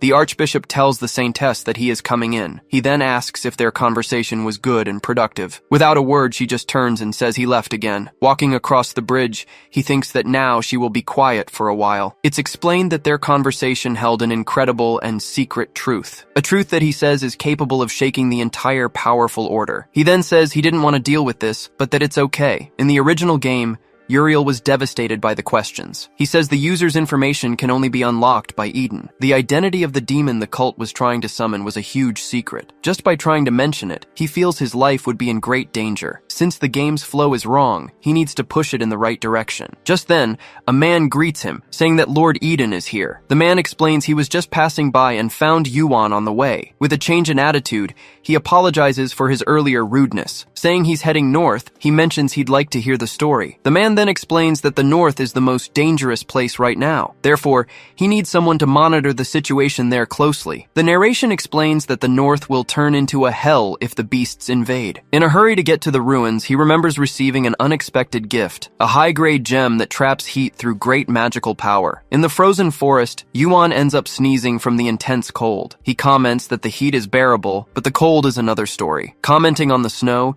he says he finally understands what the northerners meant. Pointing into the distance, he asks if Lord Eden sees that cabin. Recognizing the place, he confirms that it's the destination on Daryl's map. He then shouts in a panic, warning that someone is in front of the cabin, and they realize it's Daryl. Lying on the ground, he remains completely unconscious as the snow continues to fall. A mysterious man then appears and asks who they are and what they're doing there. Arriving at the scene, he asks if his lord was the one who injured the man. Just then, A mysterious warrior questions if they know the man on the ground. Seeing the situation, his companion tells Lord Eden they need to prepare. Confused by the response, the young assistant can only call out for his lord. Standing beside his horse, he formally introduces himself as Paladin Eden. The man then says that Daryl is fine, and that he was the one who sent him. At that moment, another man approaches, saying they were waiting for them all. Completely lost, the young assistant wonders what is happening. The scene changes, and the story continues inside a cabin in the snowy mountains. Sitting at a table, an old man comments on how quickly Eden achieved his accomplishments. Interrupting the conversation, the assistant asks who the person sitting with them is. Eden then reveals that the man is Gillen Fenrir, the Sword Saint. Wanting to understand, the young man asks why Daryl was on the ground earlier. To explain the situation, he points to his brother training outside in the snow. It's then said that this is his brother's daily training routine. Eden then says that Kadak ruined him, and questions what the mages are up to. He then comments that Gillen is just as he remembered, with heirs who make a name for themselves. But Gillen replies that they were just fools, not even considering themselves disciples. As an old friend of Kadak, he is the wall that protects the north. He shifts in his chair, indicating the conversation is about to change direction. Then, he states that they are not there to discuss such trivial matters. Staring intently, Gillen asks why he sent the brothers to his cabin. Getting straight to the point, Eden says he did it to save and hide them. When asked about letting them live, Eden says the answer lies in the nearby ruins. He explains that this is why he hid them there, and Gillen calls him bold. Analyzing the Paladin, Gillen says he is unusual even without the necklace. He finishes by warning the Paladin not to become complacent with everything. Far away, a group struggles to walk through a field of heavy snow. Complaining about the cold, he is warned to stay alert in this dangerous region. Telling them not to worry, he remembers that they left Yuan behind. With a mocking tone, he comments that Yuan must be freezing to death. Recalling the warning, the voice tells him not to become complacent with the situation. With a serious expression, he reflects on the words he just heard. He knows he is still weak and that the ruins will be anything but easy. Back to the conversation, he simply thanks his master for the valuable advice. Gillen then advises him to leave the servant, as he will surely die if he goes. But Eden replies that he will make the servant useful. Leaving the cabin, the group finally sets off on their journey through the dense snow. In a quick flashback, he says goodbye to the young man, telling him he'll be back soon. Then he concentrates while holding a small object in his hands. He reaffirms that he can't stop as he must keep growing to survive. After that, a blast of energy shoots from his hand and up into the sky. Meanwhile, the other group is warned about the region of perpetual snow. Worried, he asks about the gem, but is told the cold is worse. Caught by surprise, they must face a sudden and violent snowstorm. In the middle of the blizzard, he notices something rapidly approaching their group. Shouting, he warns that a beast is coming and tells Daryl to attack immediately. Throwing a dagger, he knows the hidden enemy's response will be instantaneous. Suddenly, several other blades appear and charge toward the first attack. Flying through the snow, the daggers head toward the creature hidden in the storm. Just then, his companion warns that one of the blades is heading for the Lord. He says the beast's weak spot is the nape of its neck as he prepares his strike. Spinning his body, he hurls his sword with all his might at the monster. Noticing his armor has been scratched, he understands the fight won't be easy. Then, Sane says the problem can be solved with the magic gem. She claims she will maintain the effect for as long as possible and activates the item. At that moment, a huge explosion of light illuminates the entire surrounding area. With their vision improved, the trio prepares to face the great threat. Gigantic paws emerge from the snow, and a voice says they are a trio. Revealing its form, the creature says there are two who smell bad and one paladin. Sensing the smell of a demon, he orders Daryl to focus entirely on the attack. Soaring through the air, Daryl descends with his sword to strike the great beast. Now that the Lord has drawn its attention, the other one prepares his move. Taking advantage of the distraction, he throws a series of daggers at the great beast. Hit squarely, the creature is wounded by the blades in its body. With a furious look, she screams that they are forcing her to act. Saying she will help, the beast advances and decides to take care of the paladin first. Seeing the scene, Daryl shouts toward his lord, who is under attack. Suddenly, a huge pillar of rock and ice erupts violently from the ground. With the attack, the paladin ends up trapped inside the large ice structure. Above him, the beast calls him a coward for hiding in his armor. Looking down at him, she promises to make him regret what he's done. Lying on the ground, the paladin stares up at the creature, completely powerless. Then, the beast repeats once more that she will make him regret everything. Lying on the ground, he just stares at the creature standing over him. Completely dominated, he is seen only as a silhouette on the ground. Mocking him, she asks if he finally understands the vast difference in their strength. Suddenly, her smile vanishes as she notices something completely unexpected. To her utter surprise, she realizes her own hand has driven the dagger in. Not believing what happened, she says that this can't be real. With a new expression, he asks if she dares to speak the same nonsense now. Throwing her to the ground, he says she won't be using her mouth anymore. Pinned to the ground, she tries to say something before being completely overpowered. Looking at the daggers, he says the control only lasted for a single moment. Getting up furiously, she screams at him not to underestimate her with his tricks. With no time to react, he's hit dead on by a powerful attack. Suddenly, a new voice says it doesn't understand all this useless talk. Lying on the ground, the mysterious voice says it was all for nothing. The creature then realizes all of this just brings back bad memories. Shocked, she notices her tail has been cut off and asks when it happened. With his sword ready, he tells her to just give up the fight now. From a distance, his companions shout as he says that mercy is a luxury. Getting closer, he is startled to see the blood trails in the snow. They find the Paladin standing next to the already defeated creature. Even though she's down, the beast notices their arrival and asks if they are all there. Tying up the creature, he tells them they arrived just in time and that everyone hates him. He warns that sympathy can be costly and attacks the creature mercilessly. Seeing all the blood, his companion is frightened, but he tells them to leave quickly. Insisting on the matter, he says the Lord Paladin needs to treat his wound. His companions then suggest they return to the cabin to treat their injuries, but he simply refuses, explaining to the group that he can heal quickly. Looking at the wound, they are impressed by the cut he sustained in the fight. Suddenly, the wound heals, and they say he is a chosen one. With a smile, he confirms this and says it's because of his high stats. Telling them to get a move on, he warns that the weather has warmed up and they need to be fast. She then asks if snow leopards aren't solitary creatures. Remaining serious, he continues to scan the surrounding area for threats. He explains that there are always exceptions, and that they are apex predators. It's also said that they are not a race that migrates during the winter. Looking up, he notices something different happening in the mountain sky. Pointing to the horizon, he says something very unusual is happening over there. Ignoring the situation,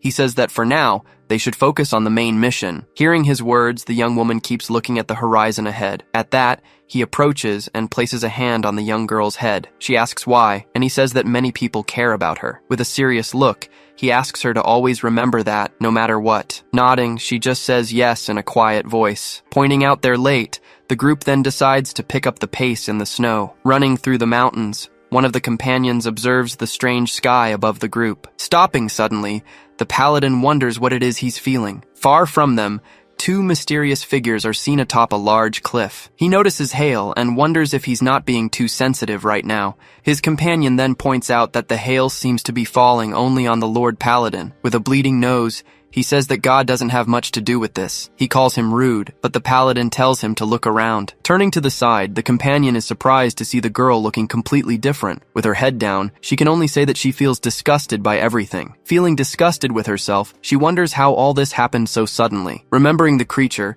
she recalls what was said about the trio. Holding a staff, she starts to wonder if her brother is okay. She then thinks about everything the snow leopard said about them. The memory of her parents, her master, and her sins comes to mind. A dark voice then warns that the two siblings will certainly die on this journey. She remembers the warning that they would both die upon reaching the feared order. Suddenly, a scaly hand begins to touch her own face. Frightened by it all, she remembers the sin that was committed in the past. The Paladin then explains that she is awakening as they get closer to the ruins. He says she can break free from her destiny if she understands her true self. Cutting to a flashback, it's shown that Sign lost everything she knew. Her world seems to crumble as she faces the destruction around her. Seeing the scene, he stops her, saying the process has started because they are close. He yells that staying there is dangerous and they need to move, even if it means carrying her. Far away, the young assistant continues to watch the sky with great concern. With a serious face, he seems to have made a decision about what to do. Just then, two figures descend from the sky and land on the snow with an impact. Their sudden arrival causes a strong vibration that spreads through the area. Startled,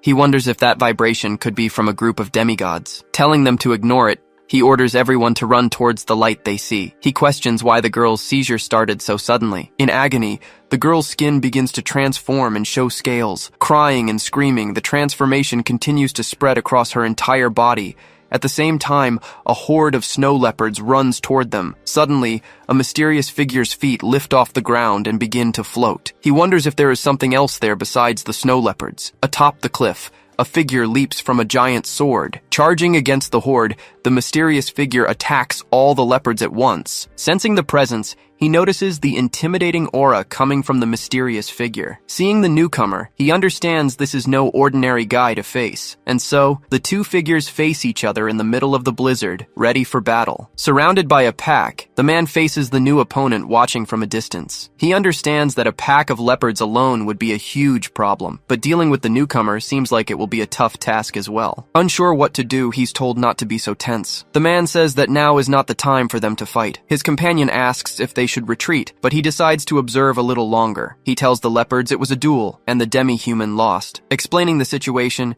he warns that the Paladin would take heavy damage in the fight. He then asks if the Paladin is really going to waste his energy at a time like this. Lying on the ground, the defeated creature manages a mocking laugh. Telling him to consider himself lucky, he makes the entire pack retreat. Then he looks to the mountaintops, mentioning the unusual event taking place. Wanting to know more, he understands that for now, he has no choice but to leave. He says they need to choose practicality over useless and meaningless disputes. Ending the conversation, he warns that they need to prepare for the future. Saying his goodbyes, the man says they will see each other again very soon. Watching the group depart, his companion asks who in the world that guy was. He explains that there are several demi-human races living in the perpetual snows of this land. Each of them has different deities and beliefs, which is why they don't get along. But sometimes the Beast King emerges to unify them all by force. Once unified, the demi-humans wield a power that is truly dangerous to all. Seeing how things are, he says a war might start soon. He states that he can understand their hatred, but the timing isn't right. In his memories,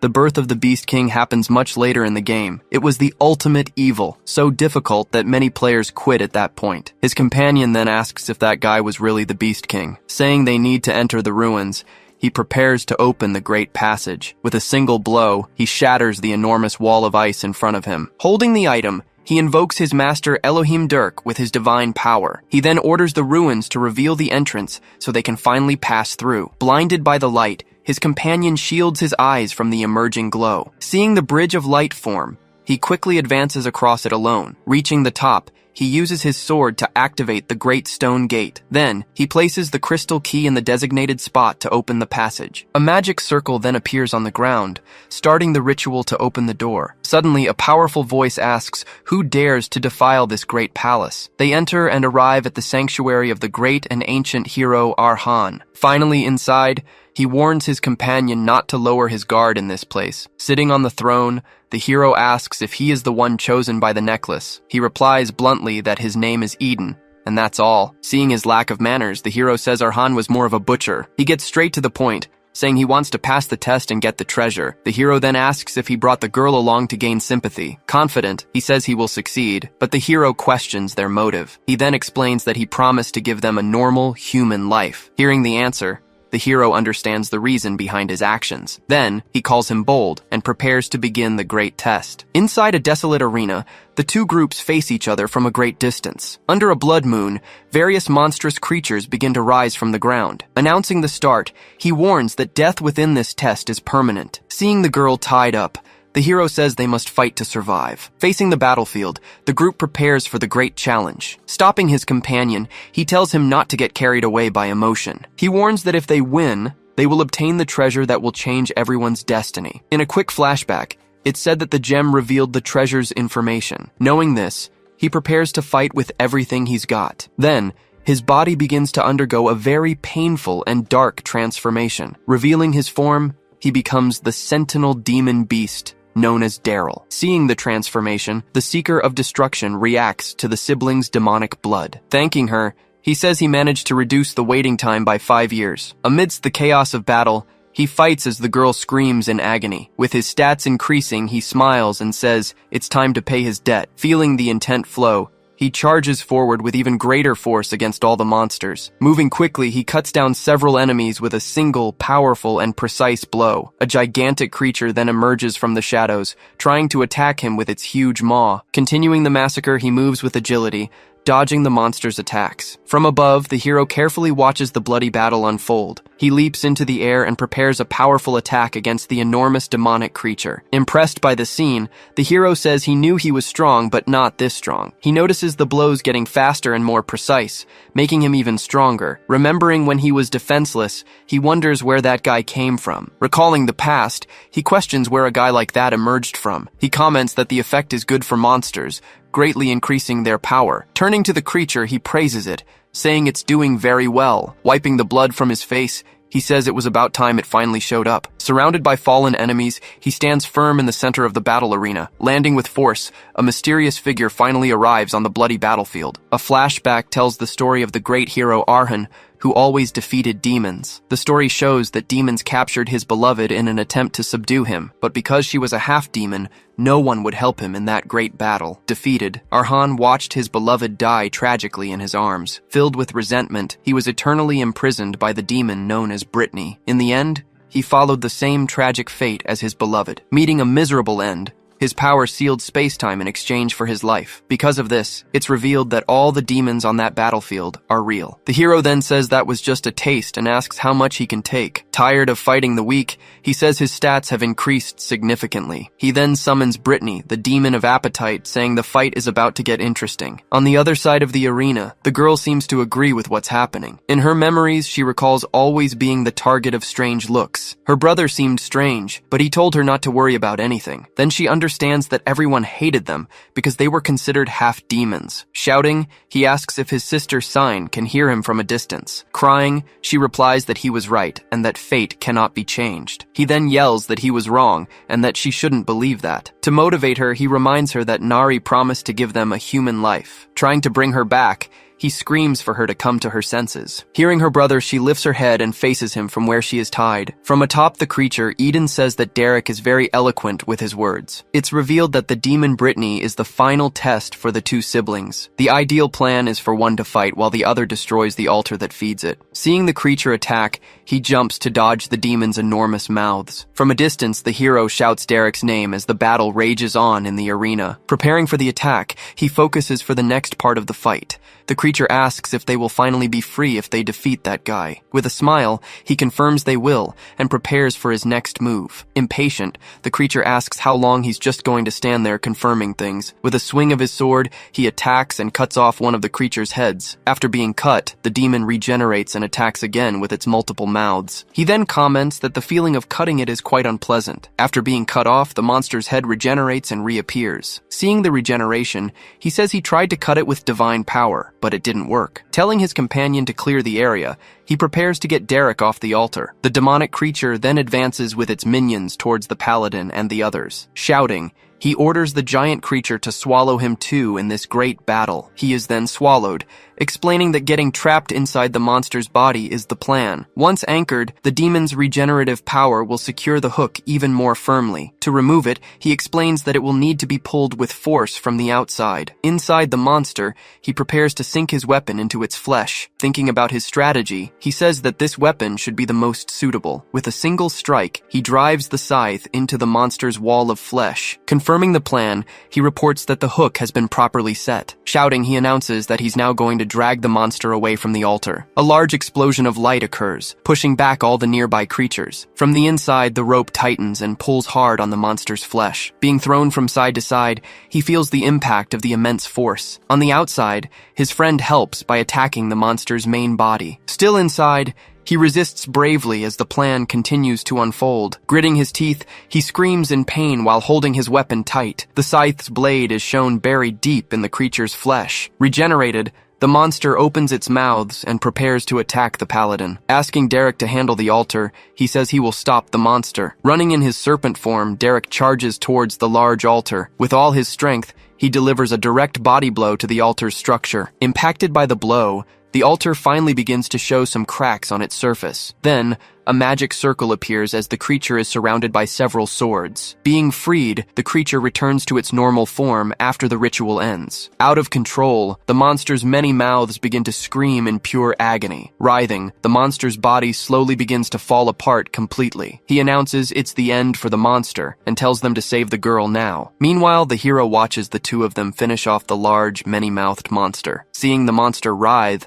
He prepares for the final attack of the fight. He realizes that without food, the monster has started to eat its own body. The monster's mouths then begin to devour each other in desperation. Witnessing the scene, he explains that it's a type of self-destruction for the creature. The hero observes the empty battlefield, not understanding what happened there. He's impressed that he identified all the monster's weaknesses at once. Holding his beloved, he says he thought he would fail again this time. Smiling, he says he's finally freeing himself from the curse of his hatred. Suddenly, he looks confused and surprised by something he saw. His companion then asks him to bring the treasure closer to them. Back at the cabin, the scene shows the snowy mountains outside. Fallen on the ground, the young assistant is once again defeated in his training. Seeing this, his master says he has a long way to go. Frustrated, he punches the ground, lamenting his great weakness. Suddenly, a voice says he's striving for nothing, surprising him. Looking towards the forest, he wonders if someone else was watching the training. Then he comes across a hooded figure and asks who he is. With a smile, the man introduces himself as Geomseon, Gilan's disciple. He offers to help and says he will personally show the young man a move. Training with his sword in the forest,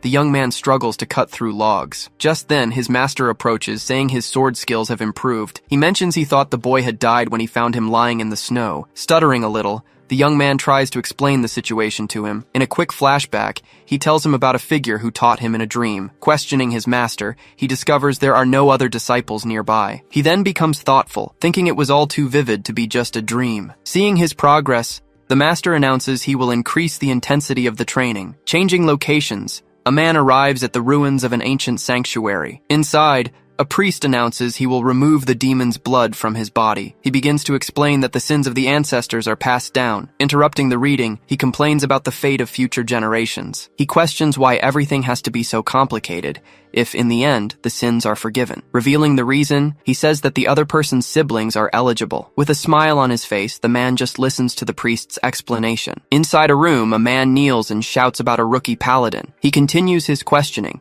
asking who they can entrust their lives to. Stating that they are paladins, he says the group will not leave them alone. Looking at the paper on the floor, he wonders if it's useless now. Back at the sanctuary, a man says that Nari is not a typical paladin. Surprised by the revelation, the priest shouts Derek's name. Handing over a document, he orders Derek to leave his blood mark. The young man then presses his finger firmly against the paper. The priest then turns, saying it's now Sane's turn. With a subtle smile, Sane just stares at the priest without saying a word. He then raises the book and says the ritual has finally come to an end. During the process, the two siblings begin to float in the air. Engulfed by the scriptures, Sane remains floating as the ritual takes place. Marks soon appear on both of their faces as they continue to receive the power. Once it's over, the priest stares at the two with a very fixed gaze. After the ritual ends, the two siblings stand motionless next to each other. He then looks at them both and says that God has officially forgiven them. As a witness, he states that he will prove their innocence to the church. Seeing the two crying,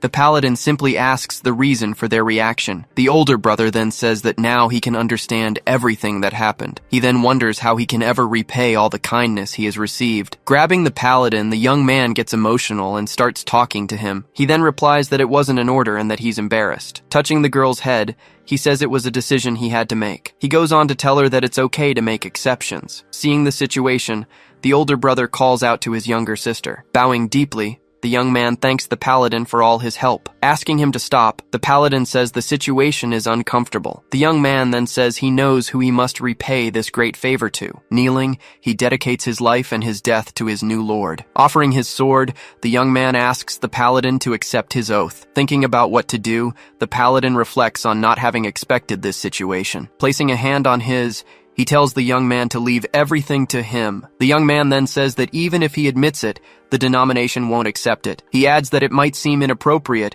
but he has a lot of potential to grow. With a smile on his face, the paladin listens to him promise he will grow a lot. Thanking him for the opportunity, he hears the paladin tell him to work hard. Speaking to the girl, he tells her not to think of it as a debt. She then reveals that her master said she would become an archmage. Bowing, she says that she also wishes to follow the paladin and that it is her will. Seeing her talent, he thinks it would be a great help if they work together. Agreeing with the idea, the group starts to follow the paladin down the hall. Suddenly, a red-haired man appears and stops behind the paladin. He then asks what he's doing, since he himself failed. Saying the scroll was for someone else, He denies the current situation, saying he wasn't just asking for water, he says they want the rest too. Annoyed with the situation, he yells that the task wasn't even his to begin with. Telling him to be happy, the Paladin tells him to go see his beloved. Finding it all ridiculous, he questions how he could possibly be happy in this situation. He then accuses the Paladin of never having truly been in love. With a smile, he says that the other must have felt what it's like to miss someone, but he warns that this feeling has turned to hatred and now corrodes his heart. Closing his eyes for a moment,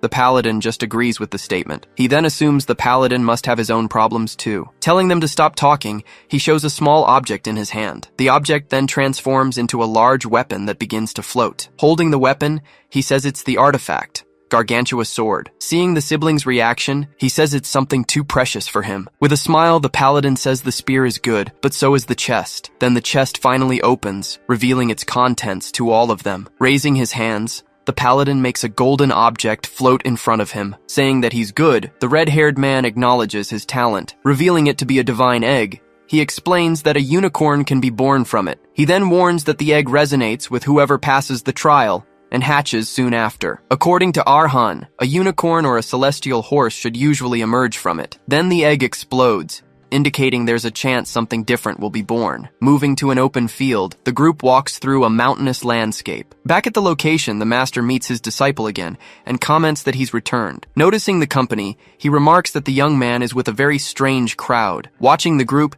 he says he's lived a long time, but never thought he'd be this impressed. Then, the master approaches and asks what exactly happened in those ruins. Going back a few hours, the egg hatches, revealing a small unipeg. He then realizes that the strongest of the mythical beasts has finally appeared. It is explained that unicorns purify energy, while Pegasi can fly. Stroking the creature, he understands that a unipeg combines the strengths of both. With a smile, he realizes it purifies and flies without any restrictions. The man then questions him, asking if he was truly chosen by the gods. Just then, one of the young men approaches, saying he wants to touch the creature. Getting bitten, he is told that a fool should never touch the beast. An argument breaks out, and the two begin to exchange insults and taunts. Asking them both to stop, he turns to make another request. Looking directly at him, the Paladin says he wants what he possesses. Realizing the situation, the man asks how much he really knows about it. He swears it's true, and is asked if he can swear on Vachexa. Refusing the oath, he replies that he can't do that for him. Sensing the situation, the man says he seems to know something. He says the item is useless to him, but he can't hand it over. Raising his closed fist, the Paladin prepares to show something in return. Opening his hand, he reveals an orb and asks not to be forgotten. Saying he's curious about its potential, he asks if that's all there is. Thanking him for the item, he promises he will never forget this great favor. Creating a portal, he turns his back and asks everyone to leave. He then tells the girl that she can become a great mage. Asking her to create a body, he promises to lend her his strength. The scene changes, showing a table with bread and stew. Eating at the table, the Paladin says he had a good experience in the ruins. Around the table, the girl comments that Euron is still unconscious. Lying in bed, the young man grumbles about his grandfather being too hard on him. The master says he taught him more because of his strong determination. Interrupting the conversation, he tells the old man he has something urgent to report. He reports that they found snow leopards near the ruins, not far from there. Worried, the master asks if the leopards were driven out of their natural habitat. He says that a stronger entity has taken over the deeper areas of the region. Believing it to be the Beast King, he leaves the master completely shocked. He decides he will report everything separately to the Order of Knights. Asking the elder to be aware, he is told the warning has been understood. As the conversation ends, a heavy silence falls over the entire place. Everyone falls silent for a moment, feeling the heavy tension in the air. Suddenly, the Unipeg wakes up, catching the demon hunter's attention. With its eyes wide open, the mythical creature seems to be full of energy. Seeing this, the master comments that the little creature seems really energetic. The young man complains that his hand still hurts from the bite he got. Concerned about its diet, he explains that the creature eats demonic energy. Then Daryl opens his backpack, showing the remains he collected to sell. Watching the creature feed, he says that this is very useful for everyone. At this, the Unipeg gets annoyed and hits him in the face with its horn. Fallen on the table, the young man is told he's a fool for bringing that. The girl then asks if the Paladin has already named the creature. Answering yes, he invites her to choose a name for the Unipeg. With a big smile, she suggests the name Yupe for the animal. She explains that the name means nobility, and also pure white in runic. With a smile on his face, The paladin repeats the name Yupe in a low voice. Stroking the creature, he says that from now on, its name is Yupe. Reading a map, the master says the information will be useful for Yupe. He reveals that there is a human farm in the region overrun by demons. Facing the paladin, he continues to explain the dangerous situation. He then suggests that the paladin go to the location to resolve it. With a smile, the paladin calls Yupe and says it's time to eat. The scene changes. They arrive in the northern region, in the state of Viscount Iceland. Running through the night, two panicked soldiers pray for the god's protection. Then, a chilling laugh echoes through the place, leaving them both terrified. Staring at the silhouettes, they wonder how they were found so quickly. A demon then approaches and mocks their terrible running skills. The creatures begin to discuss whether they should skin them in front of everyone. In complete desperation, the soldiers begin to beg for their lives. A voice says that humans hate pain, so they should be begging to die. Immediately after, both are brutally attacked by the demons. Suddenly, one of the demons is hit by an unexpected blow in the dark. Arriving on the scene, the paladin surprises the demons who watch him approach. Disgusted by the scene, he orders them to kill everyone there, leaving only one alive. Ready for battle, his companions prepare to follow the order. Euron then charges forward and uses his chain to restrain one of the enemies. The young disciple also attacks a demon, which screams from the impact. Seeing the situation worsen, the demon realizes it needs to escape. Grabbing the demon, he asks where it thinks it's going and repeats the line about pain. He then squeezes harder, making the demon react in great pain. While holding it, he wonders how demons feel about pain. With a smile on his face, he then tells the creature to experience pain as well. After the battle, the bodies of the demons lie scattered on the cold ground. In a brief flashback, he recalls a moment from his past. Asking the men, he confirms they are the watchmen who sought help. Turning to the demon, he orders it to tell him its master's name now. It replies that there's a taboo, refusing to reveal any information. Then one of the soldiers shouts out, revealing the leader's name is Bruni. The demon becomes enraged, yelling at the soldier who revealed the secret. Mocking the situation, the soldier shouts back, asking how it dares to do that. With an irritated look, the paladin tells the soldier to finally shut up. He then demands that the demon provide information about the Lord's castle. At that moment, the young disciple raises his hand, asking Sir Aidan to wait. He then offers to handle the interrogation, using an inquisitor's techniques. Surprised by this, the paladin stares at his disciple's innocent face. Giving his permission, he watches the boy call Daryl to join him. Grabbing the demon, he says he'll see what the nobleman can do. Dragging the prisoner, they move away to begin the interrogation elsewhere. He then turns to the soldier, asking if he found the pure blood. Confirming the suspicion, the soldier says he saw it almost every day in different forms. He explains that sometimes the creature would turn into a bat and fly over the area. Thinking about it, he finds it strange that a pure blood would cross the continent's barrier. Maybe it's not a pure blood, but a mutant demon with equivalent power. A demon that has fed on human blood for over 100 years. This dangerous creature can create minions and expand its power across the continent. He then gets angry at Tyrone, who didn't report the situation and just fled. Questioning the soldier, he discovers that dozens of vampires live under the Lord's command. The man says they capture, force villagers to breed, and feed on them. Revealing the reason for their escape, they say they were seeking the church's help. One of them even adds that a paladin visited them but was ultimately defeated. Telling them not to worry, the paladin replies that he's already aware of the situation. Shortly after, his companion approaches and says the job is done. Returning to the group, the disciple reports that the demon gave up all the information. Feeling sick from the scene, Daryl asks what they should do with the prisoner. Saying they no longer need it, the paladin eliminates the demon with a single strike. He then explains that they were once human, but chose to abandon their humanity. Because they have committed terrible sins, he says salvation is impossible for them. When asked by the paladin,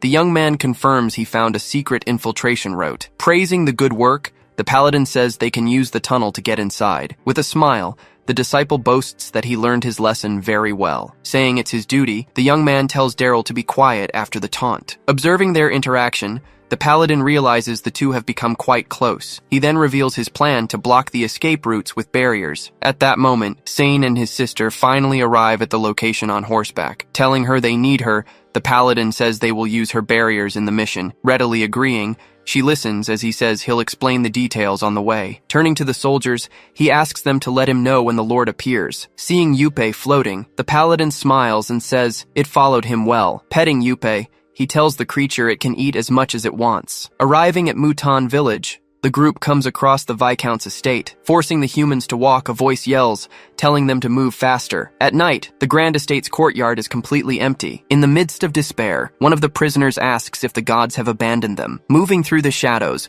the group finally manages to invade the large castle. Observing the prisoners, the disciple asks if their blood is being drained. Seeing the horrible scene, Sane says that all of this is completely unforgivable. With his blood boiling, the Paladin announces that the infiltration operation begins. Running through the place, he asks to be informed the moment the leader appears. Reaching his destination, the Paladin approaches a large wooden door. Opening the door carefully, the group can finally see what's inside. Inside, the prisoners are crying until a voice screams for everyone to be quiet. Yelling at the crowd, a man orders them to stand up for the head count. Observing the crowd, he comments that the leader doesn't seem to be there yet. Then a mysterious voice shouts, ordering one of the prisoners to step forward. Grabbing one of the female prisoners, the creature pulls her as she begs for her life. With a threatening look, it warns that people should obey when they are called. Then another guard kicks a man, yelling about how the prey dares to resist. Seeing the scene, the Paladin thinks that the insolent brats need a beating to learn their lesson. Continuing the cruelty, one of the minions grabs a child who screams desperately. With his eyes fixed on the scene, the hero continues to watch all the movement. Thinking he needs to wait, he hears a guard question if there are more people there. Discussing the count, a guard says to subtract the fugitives, but the number increases. Deciding to count again, he asks one of them to move aside so he can check. They are then surprised, questioning if someone that big was there the whole time. Approaching the cloaked figure, the guard questions who he is and how he dares to stand there. Suddenly, everyone starts shouting, hailing the arrival of the long-awaited Lord Bruni. Then the Lord appears with a smile, making the Paladin wonder if it's really him. Observing closely, he questions if that is truly the feared Lord Bruni. After the soldier confirms it, he runs, swearing he will tear the damn Lord to pieces. Yelling for the humans to get down, he orders Sane to raise the barrier. Then, a large barrier rises as the enemy's attack hits the ground. The Lord's attack explodes with immense force, destroying everything in its path. One of the minions is hit head-on, brutally torn in half. Other vampires are thrown back, screaming as the blast engulfs them. Seeing the chaos, the prisoners point toward the source of the attack. From the rubble, the Paladin emerges, gripping his weapon tightly. Recognizing the weapon's light, the men shout that the Paladin has finally arrived. One of the soldiers then yells, telling everyone to follow him. He guides the people, showing a safe escape route for all the prisoners. Furious, the Lord extends his hand toward the fleeing group. In a swift move, Daryl appears and cuts down another vampire without hesitation. He then warns them that the vampires can't cross the Great Hall's barrier. Pointing to the exit, he shouts for everyone to run as fast as they can. A man worries, recalling that the last Paladin who visited them ran away. With conviction in his eyes, the soldier tells the man he has to trust him. More attacks erupt inside, as the two watch from the safety of the outside. Outside, the evacuated villagers fight the Lord's remaining minions. With a confident smile, the soldier says he's different from the last Paladin. Covered in blood, the Paladin proves to be much stronger than the Lord expected. Weapon in hand, he acknowledges the immense power of the Gargantua. He shouts to his companions, ordering them to protect Sane and eliminate the enemies. Ready for action, the two draw their daggers and charge into battle. Staring into the darkness, he challenges the mutant bastard to come out of hiding. Searching for the enemy, he demands that the Lord finally show himself and fight. Suddenly, a gigantic creature appears in the sky, flying in the moonlight. Enraged,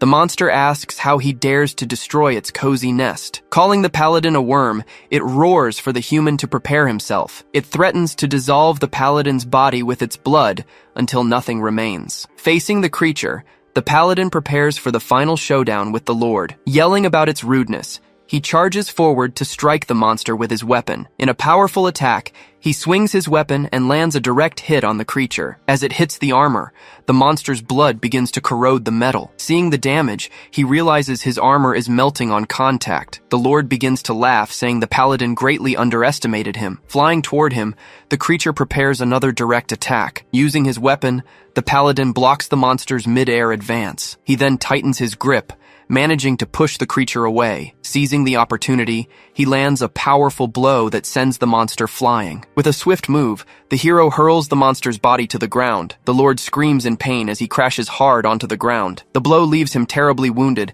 nearly splitting him in half. Though injured, the monster rises from the ground, still resisting the attack. From a distance, his companions can only watch the dangerous battle unfold. Seeing the monster regenerate, he prepares to press the attack. Several mutants then appear, using hallucinations to try and trick the Paladin in combat. Ignoring the copies, he stands his ground and finally defeats the real monster. At the end of the fight, the monster's body dissolves into a dark puddle. With his weapon on his back, he turns away. The battle finally won. With a smile, he says the trouble in the ruins was worth it. He then notices that the cleanup of the minions in the hall is almost finished. Fighting bravely, the young disciple proves to be stronger than expected, but he also notices the boy already looks exhausted from the fight. Wanting to test him, he tells Sane she can release the barrier now. With a smile, he notes that she spent a lot of energy on the demon barrier. Tired, she replies that she was just focused on keeping the barrier up. Worried about the others, she hears the Paladin say he's just observing. A vampire charges forward, only to be quickly defeated by the young man. Shouting at the others, the vampire tells them to get out of his way. Facing his enemy, the disciple focuses on what's to come. Sword in hand, he prepares to show his true strength. Remembering his training, he hears his master's voice, telling him to push his aura to its limit. The master says he needs to feel the aura to understand it. Using all his power, the disciple defeats the vampires in a single blow. Watching the scene, the Paladin is surprised by what he just witnessed. Fallen to the ground, the young man thinks he needs to push himself even harder in battle. With a smile, the Paladin realizes Euron can now kill strong demons. Seeing the boy's potential, he's told that all the minions have been defeated. Celebrating the end of the fight, Daryl finishes off the last vampire in the hall. He then asks Yuppei to take care of the remains. His companions start cleaning their weapons, wiping away the enemy blood. Weapon in hand, the Paladin braces for what's next. Suddenly, 2 red eyes appear, and he realizes it's the mutant's turn. Focused on the battle, the soldier says he's finally found its weak spot. A frightening mouth then appears, and he wonders if the Lord is still alive. Realizing it's a trap, he understands the Lord transferred his body to a minion. Annoyed, he realizes the Lord tricked him. Staring into the void, he focuses, trying to understand the Lord's new trap. Suddenly, he finds himself in a village completely engulfed in flames. Startled by the sight, he tries to understand what's happening around him. He then realizes it's an illusion created by the powerful mutant. In a moment of shock, he screams out Eden's name. A woman with fox ears turns and stares at him intently. Smiling at him, the woman asks, "Has it really been that long?" With a smile, the woman says she missed Eden dearly. She then touches his face and asks if his anger has subsided. Holding her hand, the Paladin stares at her with a serious, firm gaze. He then grabs her by the neck, startling the woman with his reaction. Choking the woman, he threatens her, saying he'll make her wish for death. Suddenly, the illusion shatters, revealing the creature's true form. He then shouts, ordering Euron and Daryl to prepare for the interrogation. Tied to the cross, the minion screams as he's tortured by the 2 companions. Questioning the creature, he asks if it remembers the Paladin who escaped. The creature refuses to answer, saying it won't talk. In a flashback, the Lord says he will grant him the strength he so desires. Offering his blood, he promises great power in exchange for servitude. Seeing the scene, the Paladin finally says he understands the whole situation. He realizes the creature's fear isn't of pain, but of death itself. Surprised, the disciple hears that a vampire's power is linked to desires. He says that he saved his own life by stealing another vampire's body. Giving it one last chance, he promises to spare the creature's life if it cooperates. Saying the boy is wrong, he claims to have lived for eternity with no regrets. He then offers eternity and attacks the young man with a bone spike. Screaming in pain, the creature doesn't understand what the young man is telling it. He explains that the eternal life he offers is one of slavery. With a powerful strike, he crushes one of the creature's arms without hesitation. Threatening to crush its skull, he orders the creature to finally talk. Desperate, the minion begs him to swear he will save his life. Swearing in the name of Bachixar, he promises to save his life if he cooperates. In another flashback, the Lord says he gave the man a chance to choose. Realizing the strategy, he understands that the Lord uses desires to seduce. He then remembers that Tyrion received the blood of a vampire lord. In exchange for drinking his blood, he would become a member of his family. With a knife to his neck, he hears that this is the end of what he knows. The minion then becomes desperate, begging the Paladin to free him. Promising to return the favor, he asks if his soul will truly be saved. Suddenly, he says he remembers an important piece of information. He reveals that he knows the location of the place the Paladin is desperately searching for. Replying that it's not necessary, the Paladin approaches with a cold gaze. The creature says it felt his emotions and that he greatly desired it. Turning his back, he tells his companions to take care of the problem quickly. Angry, the minion shouts that he swore on his god's name to save him. He then questions if the name of Bachixar is so easily taken. With a smile, the Paladin asks if he isn't afraid of punishment. With a smile, the young man simply replies, asking what punishment is. As he leaves, he tells the minion to finally let go of his cape. After the interrogation,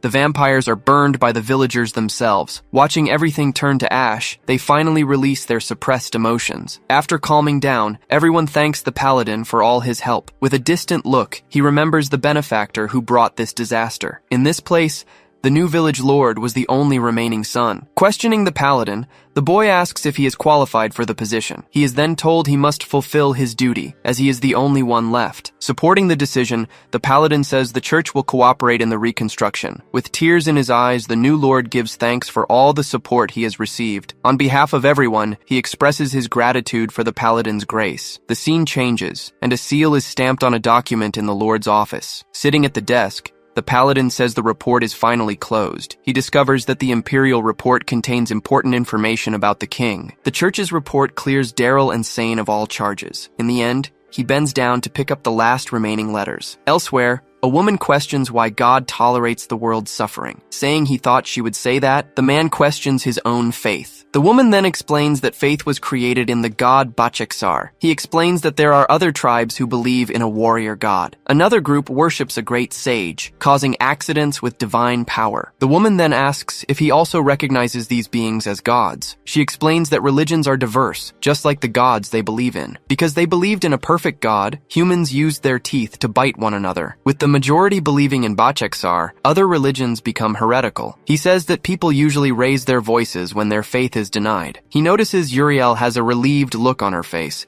as if the problem was a difficult one. In a flashback, the woman wonders why God merely watches the world. She then questions why she received a sacred power and great authority. Saying he denies it all, he states that he hates the treatment of demi-humans as slaves. He then affirms that he acts solely according to his own will and principles. The man says he acts based on his beliefs, not in service to a god. She then praises him, saying he seems divine despite his sacrilege. With a curious look, she asks how he uses Bachexar's power. With a serious look, he says he cannot tell her about that. He then says it's time to resolve all the questions she has. Suddenly, Daryl enters, calling for Eden and asking if he's there. He reveals that a paladin has been identified on the outskirts of the large city. Meanwhile, the paladin rides through the snow, wondering if Tyrion drank the blood. Opening a vial, he suspects it might be the Tyrion that Rapali mentioned. Seeing the vial's contents, he prays it isn't true about Tyrion. Shouting for them to hurry, he asks Tyron if he drank the blood. Just then, his partner warns that Eden is on his way, and the other confirms it. Searching the area, he figures it must be somewhere around here. When he looks toward the mountain, he spots the silhouette of a knight moving. Realizing who it is, he screams Tyron's name out loud. Standing before him, the man just watches everything in silence for a moment. The scene changes to a man on the ground,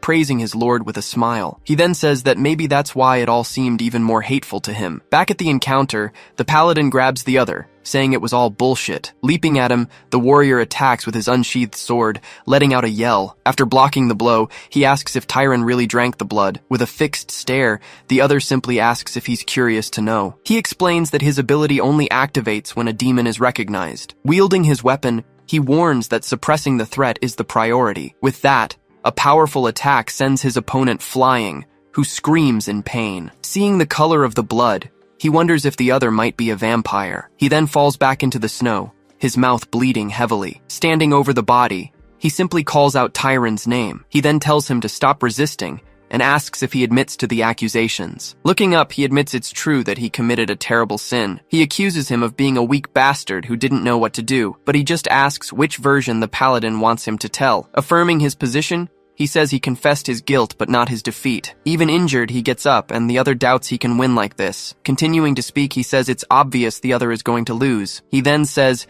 the other must think he's stupid, to which he gets a confirmation. Gripping his weapon tighter, he warns that the time wasting is over. He then lunges with a strike, warning that silence will result in execution. With nothing left to do, he just braces for the imminent attack. With that, he lets out a loud scream, facing the oncoming assault. With a swift motion, he brings his weapon down with all his might. The other paladin then parries the blow with an impressive spinning attack in midair. Seeing the counterattack, his face twists into an expression of total despair. The two blades then clash, creating a visible impact between them. Flying backward, he's thrown a great distance by the force of the blow he received. Looking at the fallen man, he coldly warns that the fight is over. After that, his attack hits the ground, kicking up snow with the impact. He walks toward his opponent, who is now down and defeated. Motionless on the ground, he acknowledges that the man's skills were unimaginable. Giving him one last chance, he asks what reason brought him here. Flashing back to a memory, he remembers desperately screaming to be saved. Surrounded by bodies, he begged for his life to be spared. Then, he recalls the voice that told him to remember his daily humiliation. A voice offered a bottle,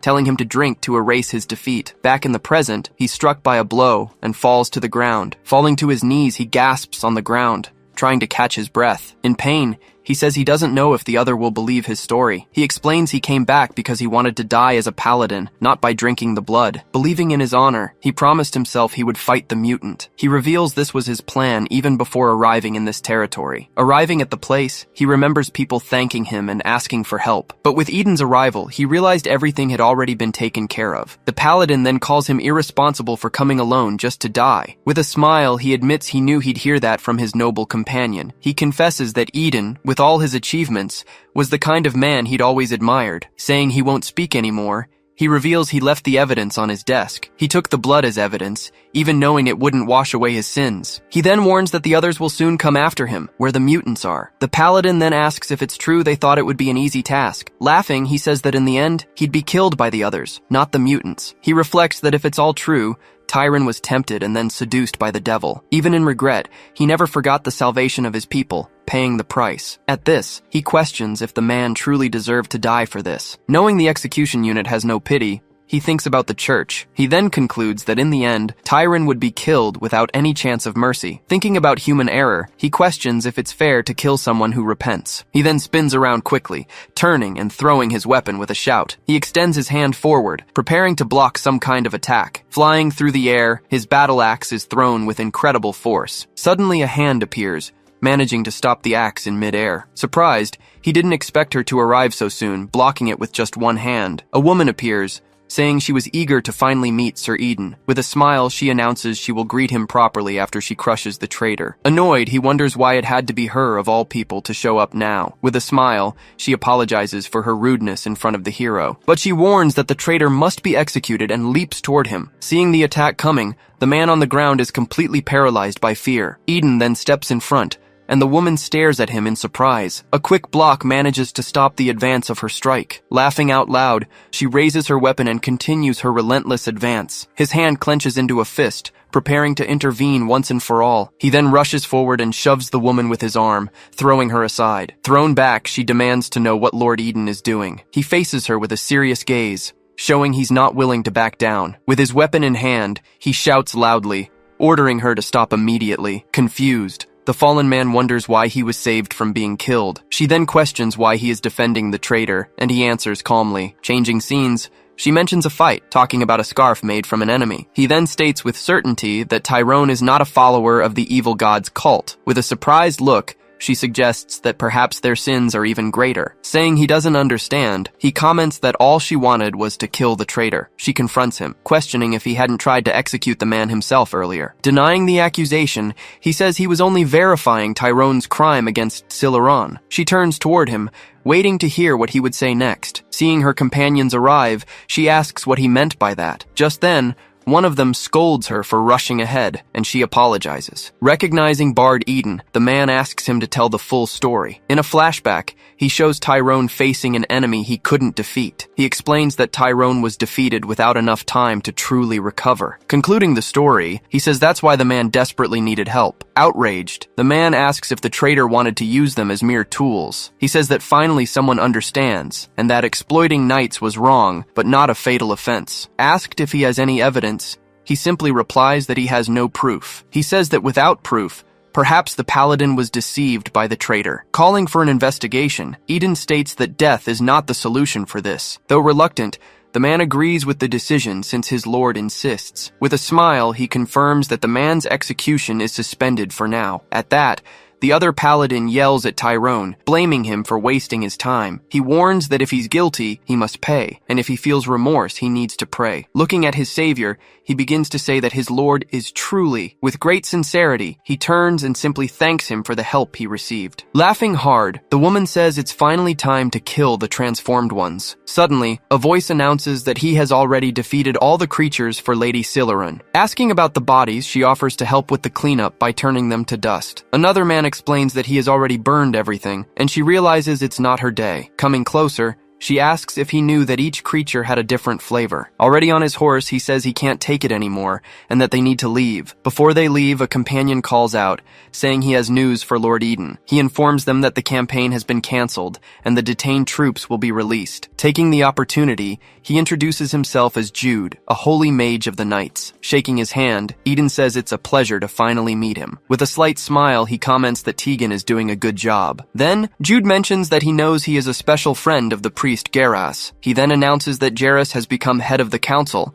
and assistant to the Grandmaster. Hearing the news, he becomes thoughtful for a moment, processing all the information. In a flashback, Tegan is shown appointing Geras to the new positions of power. Afterward, they agree to work together to solve the Empire's internal corruption. Smiling at the news, he says there's no more reason to worry. He then realizes he can send a message to Geras to solve Tyrone's problem. Meanwhile, one of the companions just watches the whole conversation in complete silence. Before leaving, Jude calls him over to share one last very important piece of news. He then reveals that the Paladin is scheduled to receive a major promotion. Reading from a paper, a man lists his achievements, such as defeating a transformed being. A man says it can't be just luck, and that his promotion is a natural step. With a smile, he announces that the discussion is over, and he's about to leave. Looking out the window, he comments that Eden returned, but has already left again. He then compares him to a storm that blows through every corner. Back in the north, he informs the man that he will be leaving early in the morning. He explains that he needs to leave the matter to the king,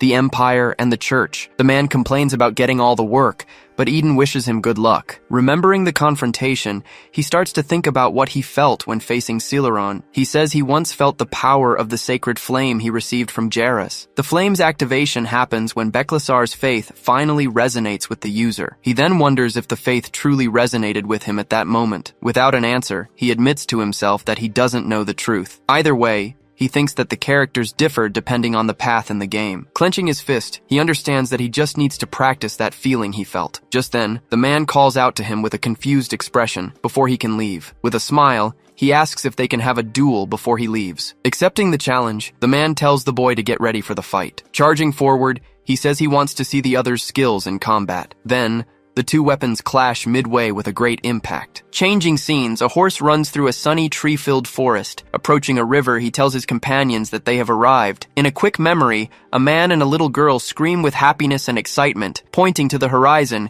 he announces they have arrived at the coastal city of Arias. Questioning her lord, the girl asks how he uses Beklasar's power, saying it's hard to explain. He promises he'll answer her questions soon. Arriving in the city, they watch the boats docked along the peaceful riverbank. Then, their companion explains that this place is the Holy Land for adventurers. Since it's the only entrance to the continent, it's natural for so many adventurers to be around. Not believing the story, she says it's a lie that nobody believes. Sipping his drink, Eden comments that he sometimes enjoys this kind of peaceful atmosphere. He then retorts, questioning her about her childhood and mentioning the blood he sees. Realizing what he said, he quickly apologizes and says he didn't mean it. After their talk, the girl asks if mermaids really eat human beings. Shocking the girl, he reveals that they actually eat each other. He then realizes he was too blunt and shattered the girl's innocence. Interrupting their conversation, a waiter announces that their mermaid dish has arrived. Presenting the food, the waiter explains how the dish was carefully prepared for them. The girl asks if he's going to eat it,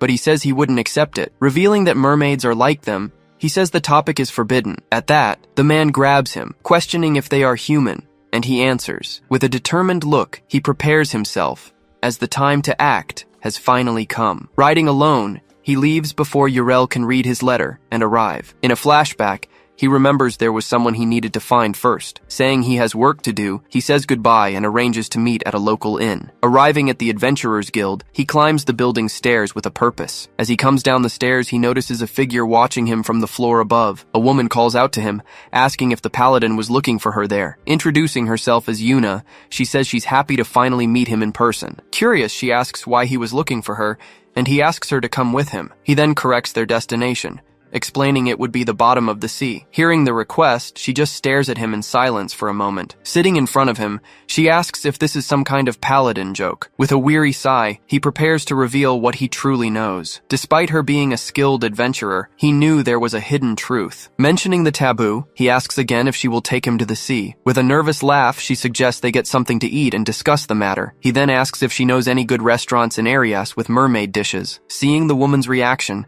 his companion realizes her identity is that of revealed to be a mermaid. She wonders if he truly knows her identity. Deciding to flee, she leaps away from the table, trying to escape the situation. Extending a hand toward her, he says they don't need to resist each other. In a swift move, he grabs her hair, preventing her from escaping. Defeated instantly, she's in shock at being caught so quickly. Telling her to calm down, he says he has no intention of hurting her. After being let go, the two of them stand in silence for a brief moment. Stating that he needs to go to the sea, he asks if she will accept his request. Hearing the proposal again, she remains paralyzed and in a complete state of shock. He begins to explain that mermaids live in the underwater city of Atlantis. In an ancient war, the sea god was defeated and sealed by Beklasar. After that event, a very strange transformation happened to the entire tribe. Then, their power deteriorated, turning them into monsters on dry land. With no memory of their history, many of them ended up being devoured by humans. But unlike the others, Yuna holds the full power of the ancient sea god. Replying that he knows everything, he says his plan aligns with hers. To free themselves, they need to visit the remains of Elpis, which imprisoned them. Within the relics lies the secret that can answer Urel's questions. While clearing up her doubts, he reveals he will join her mission. Moving to the inn, he prepares to finally begin his plan. When his companions arrive, the man asks about Nari, who was there with them. Asking who the woman is, he asks Yuna to tell her story to everyone. Revealing it's easier, he explains that the taboo is broken with another person. She then questions if he didn't just pretend to know everything without knowing anything at all. Saying they have an important role, he asks her to tell them her identity and purpose. At that, she lowers her head and finally agrees to his request. Revealing her true form, she says she is from the mermaid tribe of Atlantis. Startled by the change, the girl asks what that thing on her arm was. Approaching her, the girl says her appearance is very beautiful, complimenting the color. Asking if the girl would like to touch, he tells Daryl to control himself and sit down. Watching the scene, he comments that Saiyan makes friends easily, even with Yofi. Announcing he's going to Atlantis with Yuna, he leaves Saiyan with Yofi for now. Worried, his companion asks if he planned on going to the city of Atlantis alone. Saying no, he reveals that they will actually go to Atlantis as a trio. Noticing the arrival, he announces that she's here and tells them to open the door. Commenting calmly, he says he figured she would arrive very soon. When he opens the door, the man is completely surprised by who he finds outside. Arriving on the scene, the young man says it's been a while, and he replies that the timing was perfect. Looking at the figure before him, he finally realizes it was Urel who had arrived. Reading the letter, she wonders why Eden summoned her for 10 days. Just then, a messenger arrives, saying Lord Eden has something important to tell her. Saying it's hard to explain, he mentions that the Lord's words sounded like blasphemy. Arriving at the location, the young man comments that he had trouble finding his way there. Behind him, a figure stares him down, and he wonders why the man is so frightening. Startled, the man asks who the person is, and then says his preference is for men. Losing his patience, Eden just covers his face with his hand, unable to believe what he just heard. Immediately after, the man throws himself to his knees, his head bowed to the ground. Begging for forgiveness for his rudeness, he says he will pay for his mistake with his own life. At this,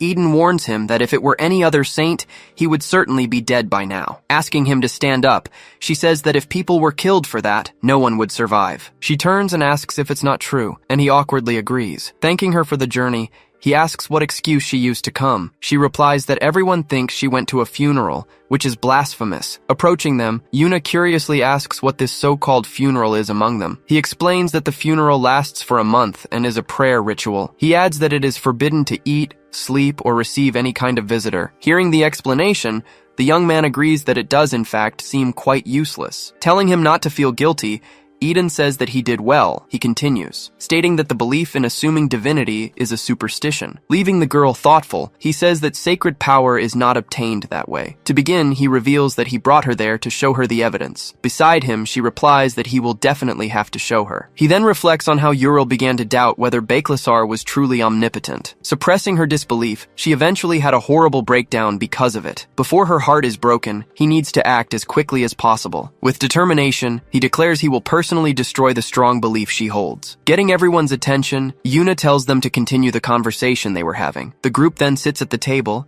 and stares at her, waiting for what she will say. Looking at each of them, she prepares to continue with the main topic. Her face frozen in shock, she is paralyzed upon hearing the truth about everything. Desperate, she asks if Beklasar turned them into monsters and threw them into the sea. Just then, the scene shifts to two men talking at an outdoor cafe. Covering her mouth, she says it's not possible, refusing to believe it. Collapsing, she falls backward, and her companion desperately screams her name. Meanwhile, Eden and Yuna just watch the whole scene in complete silence. Looking at the sea at night, the companion asks Eden what they will do now. At this, he walks up to his side and asks how the saint is doing. He replies that she cried a lot, but after a while she calmed down. Worried about the future, he warns that the Empire will have a strong reaction to the truth, even though it's necessary. He worries about the unrest it will cause among the people. Changing scenes, the small winged animal sleeps peacefully on a wooden balcony. Back in the meeting room, he observes the group gathered around the table. Wanting to know if everyone has calmed down,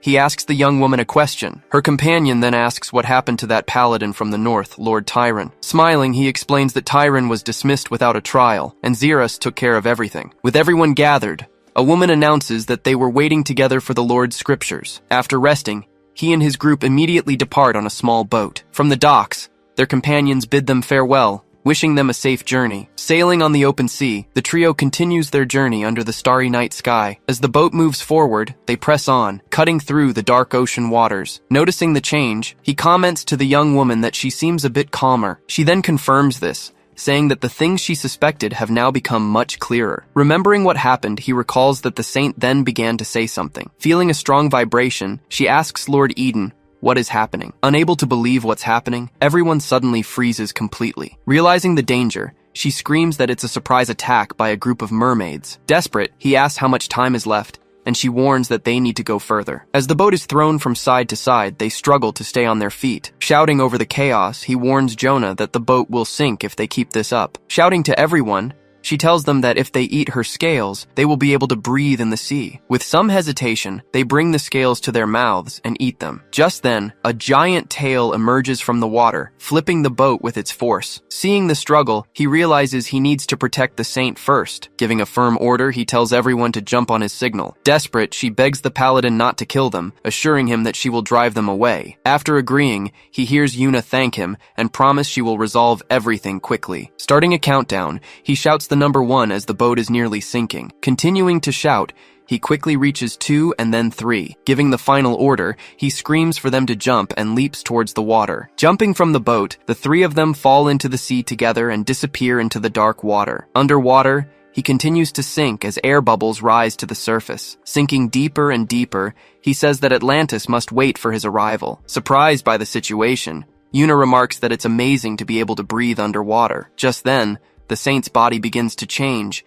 and she screams, amazed by the transformation. Noticing her new tail, she says in shock that she has turned into a mermaid. Suddenly, several sea creatures appear, surrounding the new mermaid on the ocean floor. Opening its enormous mouth, one of the monsters lunges forward to attack the young woman without hesitation. Seeing the imminent attack, she freezes, completely paralyzed with fear before the creature. With a swift blow, Eden strikes the creature, stopping it from attacking the saint. Holding the defeated monster, he asks if she's okay, and she confirms that she is. Seeing one was still left, Yuna asks the paladin to come closer to her. Below them, a large group of mermaids swims calmly through the dark ocean waters. Finding their calmness strange, he's told the reason is Jonah's presence. Revealing the truth, he explains that they are related and can feel the sea god's energy. Annoyed with the creatures, he questions how they dare to suddenly block his path. Shouting at the group, one of them tells everyone to get out of there if they want to live. Immediately after, all the creatures back away and disappear into the darkness of the ocean. Saying the suppression worked, she thanks him for waiting and points the way forward. The group then continues to swim, passing through an area full of algae and sea plants. Feeling the water pressure, He notices the current has gotten much stronger there. Uriel then starts to look very tired, likely due to her recent lack of physical activity. Seeing her struggle, he approaches and tells her he's there to help her along the way. After getting closer, he takes her hand firmly to guide her through the current. Telling her to relax, he says she just needs to follow him, and she agrees to try. Even though she finds it a bit difficult, she tries her best to keep up with the Paladin's pace. She then wonders if it's possible to swim so strangely in the depths. Saying it's not possible, he reminds her they are in a place guided by faith. As he leads her, she keeps thinking about everything happening around her. Reflecting on the journey, she concludes that Sir Eden is indeed a very strange man. Finally arriving at the submerged city of Atlantis, the group observes the landscape ahead. He then calls out to the saint, who turns to answer him immediately. Without a word, he then lets go of her hand, leaving her to go on her own. Startled by the sudden gesture, she apologizes for holding on to him. Saying it wasn't intentional, she asks the holy woman to come quickly. Once on dry land, he explains that Jonah's abilities are unlocked by the air. Suddenly, a guard appears, asking loudly who they were and what they were doing. With a quick strike, he hits the guard squarely, who passes out instantly. Holding the unconscious man, he tells her not to worry, that he won't kill him. He warns Jonah that if the barrier breaks, all the residents will turn into monsters, but he says the curse will save them, promising to lift both the barrier and the curse. Giving an order, he tells Jonah to take the residents to the surface as planned. She says the team will be waiting, assuring him she will minimize all damage. He then warns that not everyone will survive if they leave things as they are. Thinking about the situation, he realizes it's a very familiar dilemma for him. Under the weak pretext of saving the future, he continues to reflect on his choices. His heart feeling tight and frustrated, he clenches his fist with great force. Walking toward the saint, he prepares to continue the plan they started. Arriving at the temple of the sea god, she announces they've reached their destination. Saying goodbye to them both, she says she hopes to see them on dry land again soon. Seeing the enormous statue of the goddess,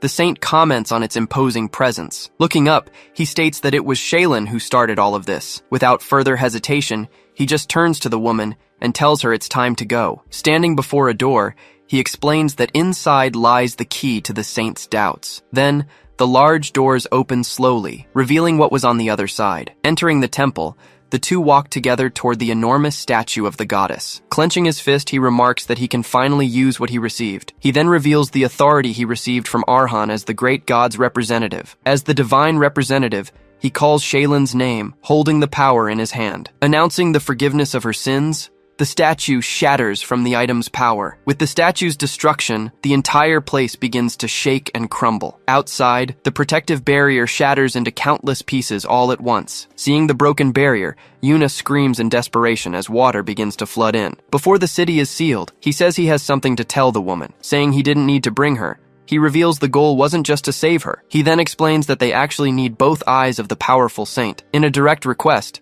he says he brought her here to obtain her mind's eye. Shocked, she asks him to be clear, wanting to know if she heard the request correctly. Asking if she doesn't know the meaning, he questions if she'll check the sea. Realizing the truth, she says it's not a lie, and that he has committed blasphemy. A voice then says, it's certain the mortal knows the reason for all of this. With its eyes glowing, the statue asks if it was Beklasar who sent him there. He denies it, saying he came of his own free will, and the statue questions the pardon. Just then, the statue's face appears, saying that the curse has not yet been lifted. Angrily, the statue asks if he is trying to lead the children of the sea to their deaths. She screams that even if the water comes in, the monsters will still form. He shouts back, saying he knows they're pagans who serve her. He states that his sect does not forgive paganism and explains the fate of the faithful, but he reveals he has a talisman that can forgive them without fail. He explains that Jonah, his only agent, was also searching for it in the Empire. The statue then questions if he thinks the great emperor would forgive him. At that moment, the talisman's power begins to be released,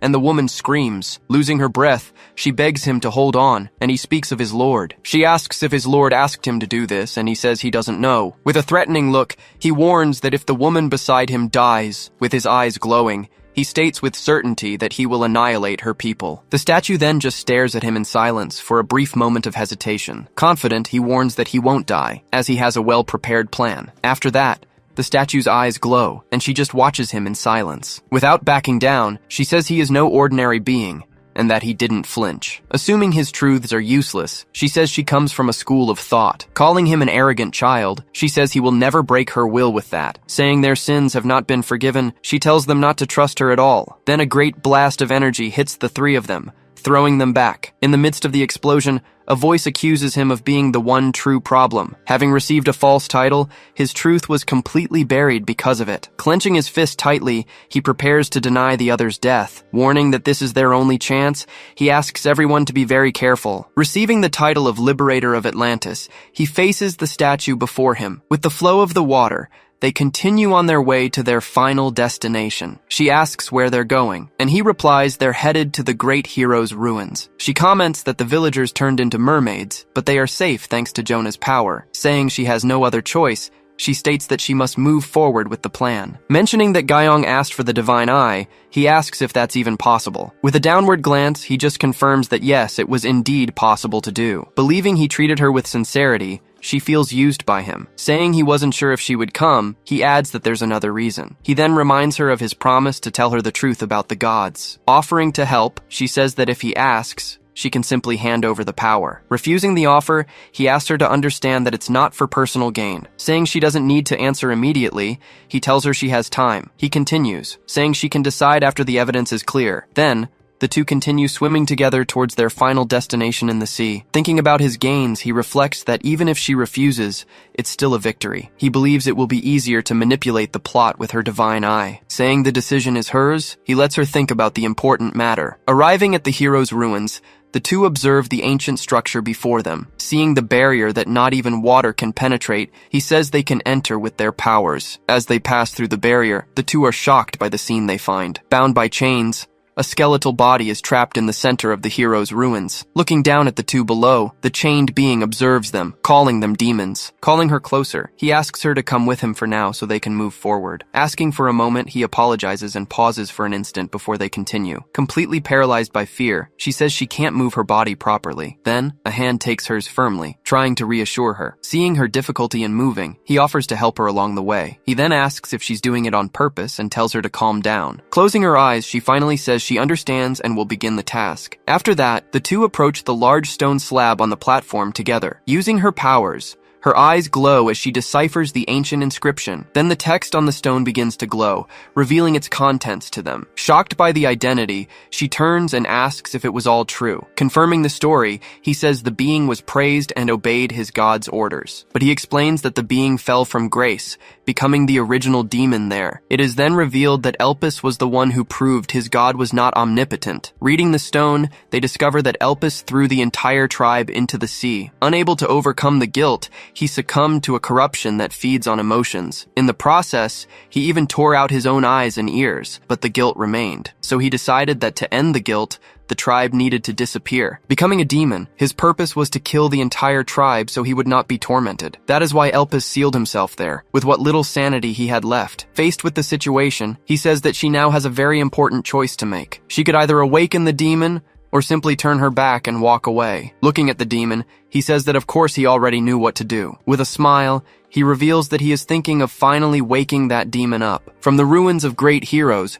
ancient records are sometimes discovered, but claiming one of these items isn't simple. It requires a test of worth. To succeed, the condition is to defeat the fallen hero, Elpis himself. Warning her of the risk, he asks what happens if they fail. She then asks what if they fail, miming a tragedy with her hands. Continuing her argument, she says that using lives as collateral isn't right. Although he agrees, he prepares to give her an important reason. In an old story, it was said that Bachegzar cast Elpis into Atlantis. He then explains that the chains will one day break, as they are not eternal. Facing the danger, he warns that they will risk everything for a chance to win. Having made up his mind, he simply walks forward toward his destiny. Staring intently, he declares this to be a conquest from the trials of Arhan. He then affirms that he will believe in the path his master is treading. Kneeling on the ground, the woman begins a prayer directed to Saint Bachegzar. She says his sword cries out for annihilation to illuminate the night. She asks for an answer, saying that darkness is falling and judgment will be rendered. Impressed by the power, he recognizes that this is indeed Uriel. He then says her power is unimaginable and too much for him to control. Propelled forward, he leaps toward his opponent. Soaring through the air, he dives toward the creature chained to the ground. With his sword in hand, he descends with all his might for the strike. The blade then strikes the immobilized creature dead on. Taking the hit, the monster just opens its mouth and lets out a scream. Holding the woman, he shouts that he'll take her somewhere safe. Leaping away from the danger, he places her on an elevated platform. Once she's safe, he worriedly asks if she's okay, and hears a yes. Suddenly, a great energy explodes from where the monster was. He then explains that Elpis's seal has been broken, and he's about to move. Warning that he's going down to fight, he prepares for combat. Transformed, the monster reemerges much larger as she watches from a distance. Looking back, he shouts in a panic to warn the saintess of the danger. Unfortunately, it was too late, as the monster's claws were lunging toward her. Taking the hit for her, he protects her as she calls out his name. Despite the severe wound, he holds his ground and endures the impact of the blow. Now, on the ground, the woman screams his name as the monster licks the blood. With his last bit of strength, he begs for healing, and she desperately agrees. He then stomps his foot on the ground, preparing to push the creature back. At that, she begins the healing process, while the monster watches closely. He asks her to provide support from a distance, but she worries about his injuries. Saying he's fine, he asks for her support to deal with the creature. With the enemy's blood on him, he stands firm to continue the long battle. Turning its face toward him, the monster stares him down before attacking. Leaping at the enemy, he lands a powerful blow right in its chest. Immediately after, a devastating strike hits and sinks into the opponent's body. Feeling the impact of the blow, the monster is thrown back and lets out a cry. Knocked back by the attack, he is thrown far away by the impact. Regaining his balance, he creates a spear and prepares to counterattack. Using the new weapon, he charges forward and blocks the powerful enemy's blow. Feeling the force, he is stunned by the incredible speed of the monster's attack. Then, the creature's claw descends on him relentlessly. Despite trying to defend himself, he ends up being hit head-on by the blow. Spitting blood, he feels the pain of the attack he just took. Thrown violently, his body slams against the ground. Splattered across the scene, his blood stains the area all over. Still standing, he slowly gets up after being thrown. The monster then says that even for a saint, that thing tears like paper. With just one hand, it crushes the piece of armor with no difficulty. He then shouts that he's okay and asks her to continue her support. Understanding the situation, she says yes and focuses on helping him. On the other side, the monster's wounds begin to regenerate rapidly. He warns that they need to finish it off before it fully recovers. With a roar, the creature charges to attack as he prepares himself. Throwing his weapon, he attacks the smaller creatures leaping toward him. He then uses his sword to cut down the enemies while dodging their blows. Hit by an attack, he feels the impact and groans in pain. Dodging the monster, he yells that the time to strike is now. He then asks the saintess to give him her blessing for the final blow. In response to his request,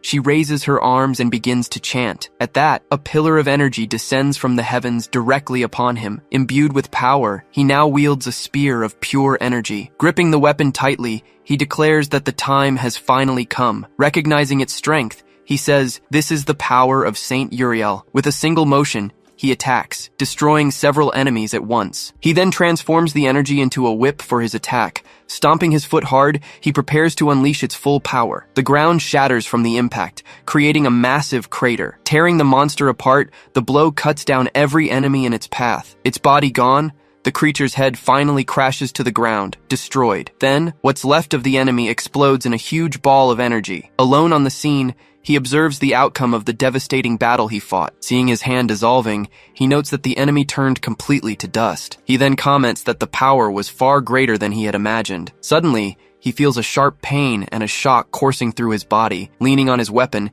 he groans from the pain he's feeling. He wonders if his body is recoiling from the power Uriel gave him. Saying that Elpis isn't dead, he warns that only the first phase is over. A large vortex forms, signaling that if he falls, it's all over. He grumbles that if he had known about the backlash, he would have used the blessing in the second phase. In the center of the area, dark energy continues to gather. Seeing this, the saint shouts Lord Eden's name from afar. Suddenly, he looks down, noticing something approaching him. Looking down, he sees the saint and asks what she's doing there. He asks if she jumped to heal him, realizing her legs are broken. He remarks that she's confirming her life or death stance quite aggressively. Explaining she was shocked by the backlash, she asks if the battle isn't over yet. With his eyes closed, he confirms that she's right about the situation. He then asks her to give the blessing again when he gives the signal. Refusing, she says there's no way she'll do what he asked. She warns that it was dangerous. and next time he could actually die. Saying that now is the time to suggest an exchange, he prepares himself. Holding the staff of energy, he turns to his battle companion. An intense light filled with symbols then manifests, filling the entire area. Asking her to excuse him for a moment, he holds her and takes her with him. Arriving at the location, he places her in front of a large stone tablet. He then asks her to read the tablet about the consensual power exchange. Looking at the tablet, he says, "This is the secret hidden in the ruins." She says she knew he wouldn't ask for something extreme. He confirms that he is, after all, human. He reveals he received the power to revive the dead from the sea god. She asks if he wants her to exchange her power to save him later. Admitting it's an irrational request, he warns that in the end, she will lose everything. But he warns that it will be difficult to defeat the enemy that is about to awaken. High above, the enemy's shadowy form finally begins to manifest. She then reminds him that he had said their chances of winning were good. Taking the blame, he warns that their tribe will be annihilated if they fail. She says that if this was all intentional, he used lives as hostages to threaten her. Looking away, he simply states there's no time for this discussion. Next,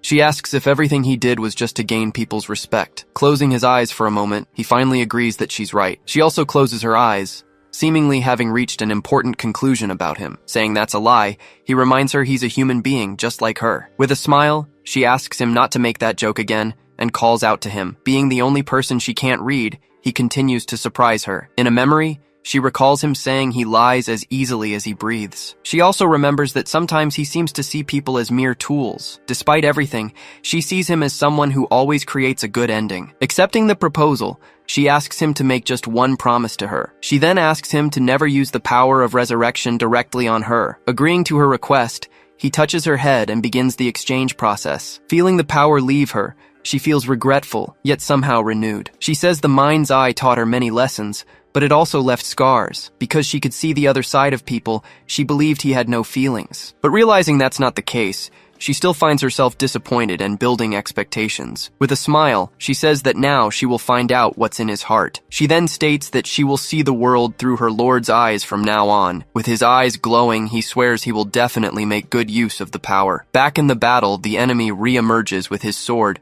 preparing to attack. He warns her that this is a gamble with her life, so she shouldn't relax. Facing the enemy, he recognizes him as the Paladin, Elphus Bellerhard. The Paladin then charges forward, shouting that he will finish the task that was left undone.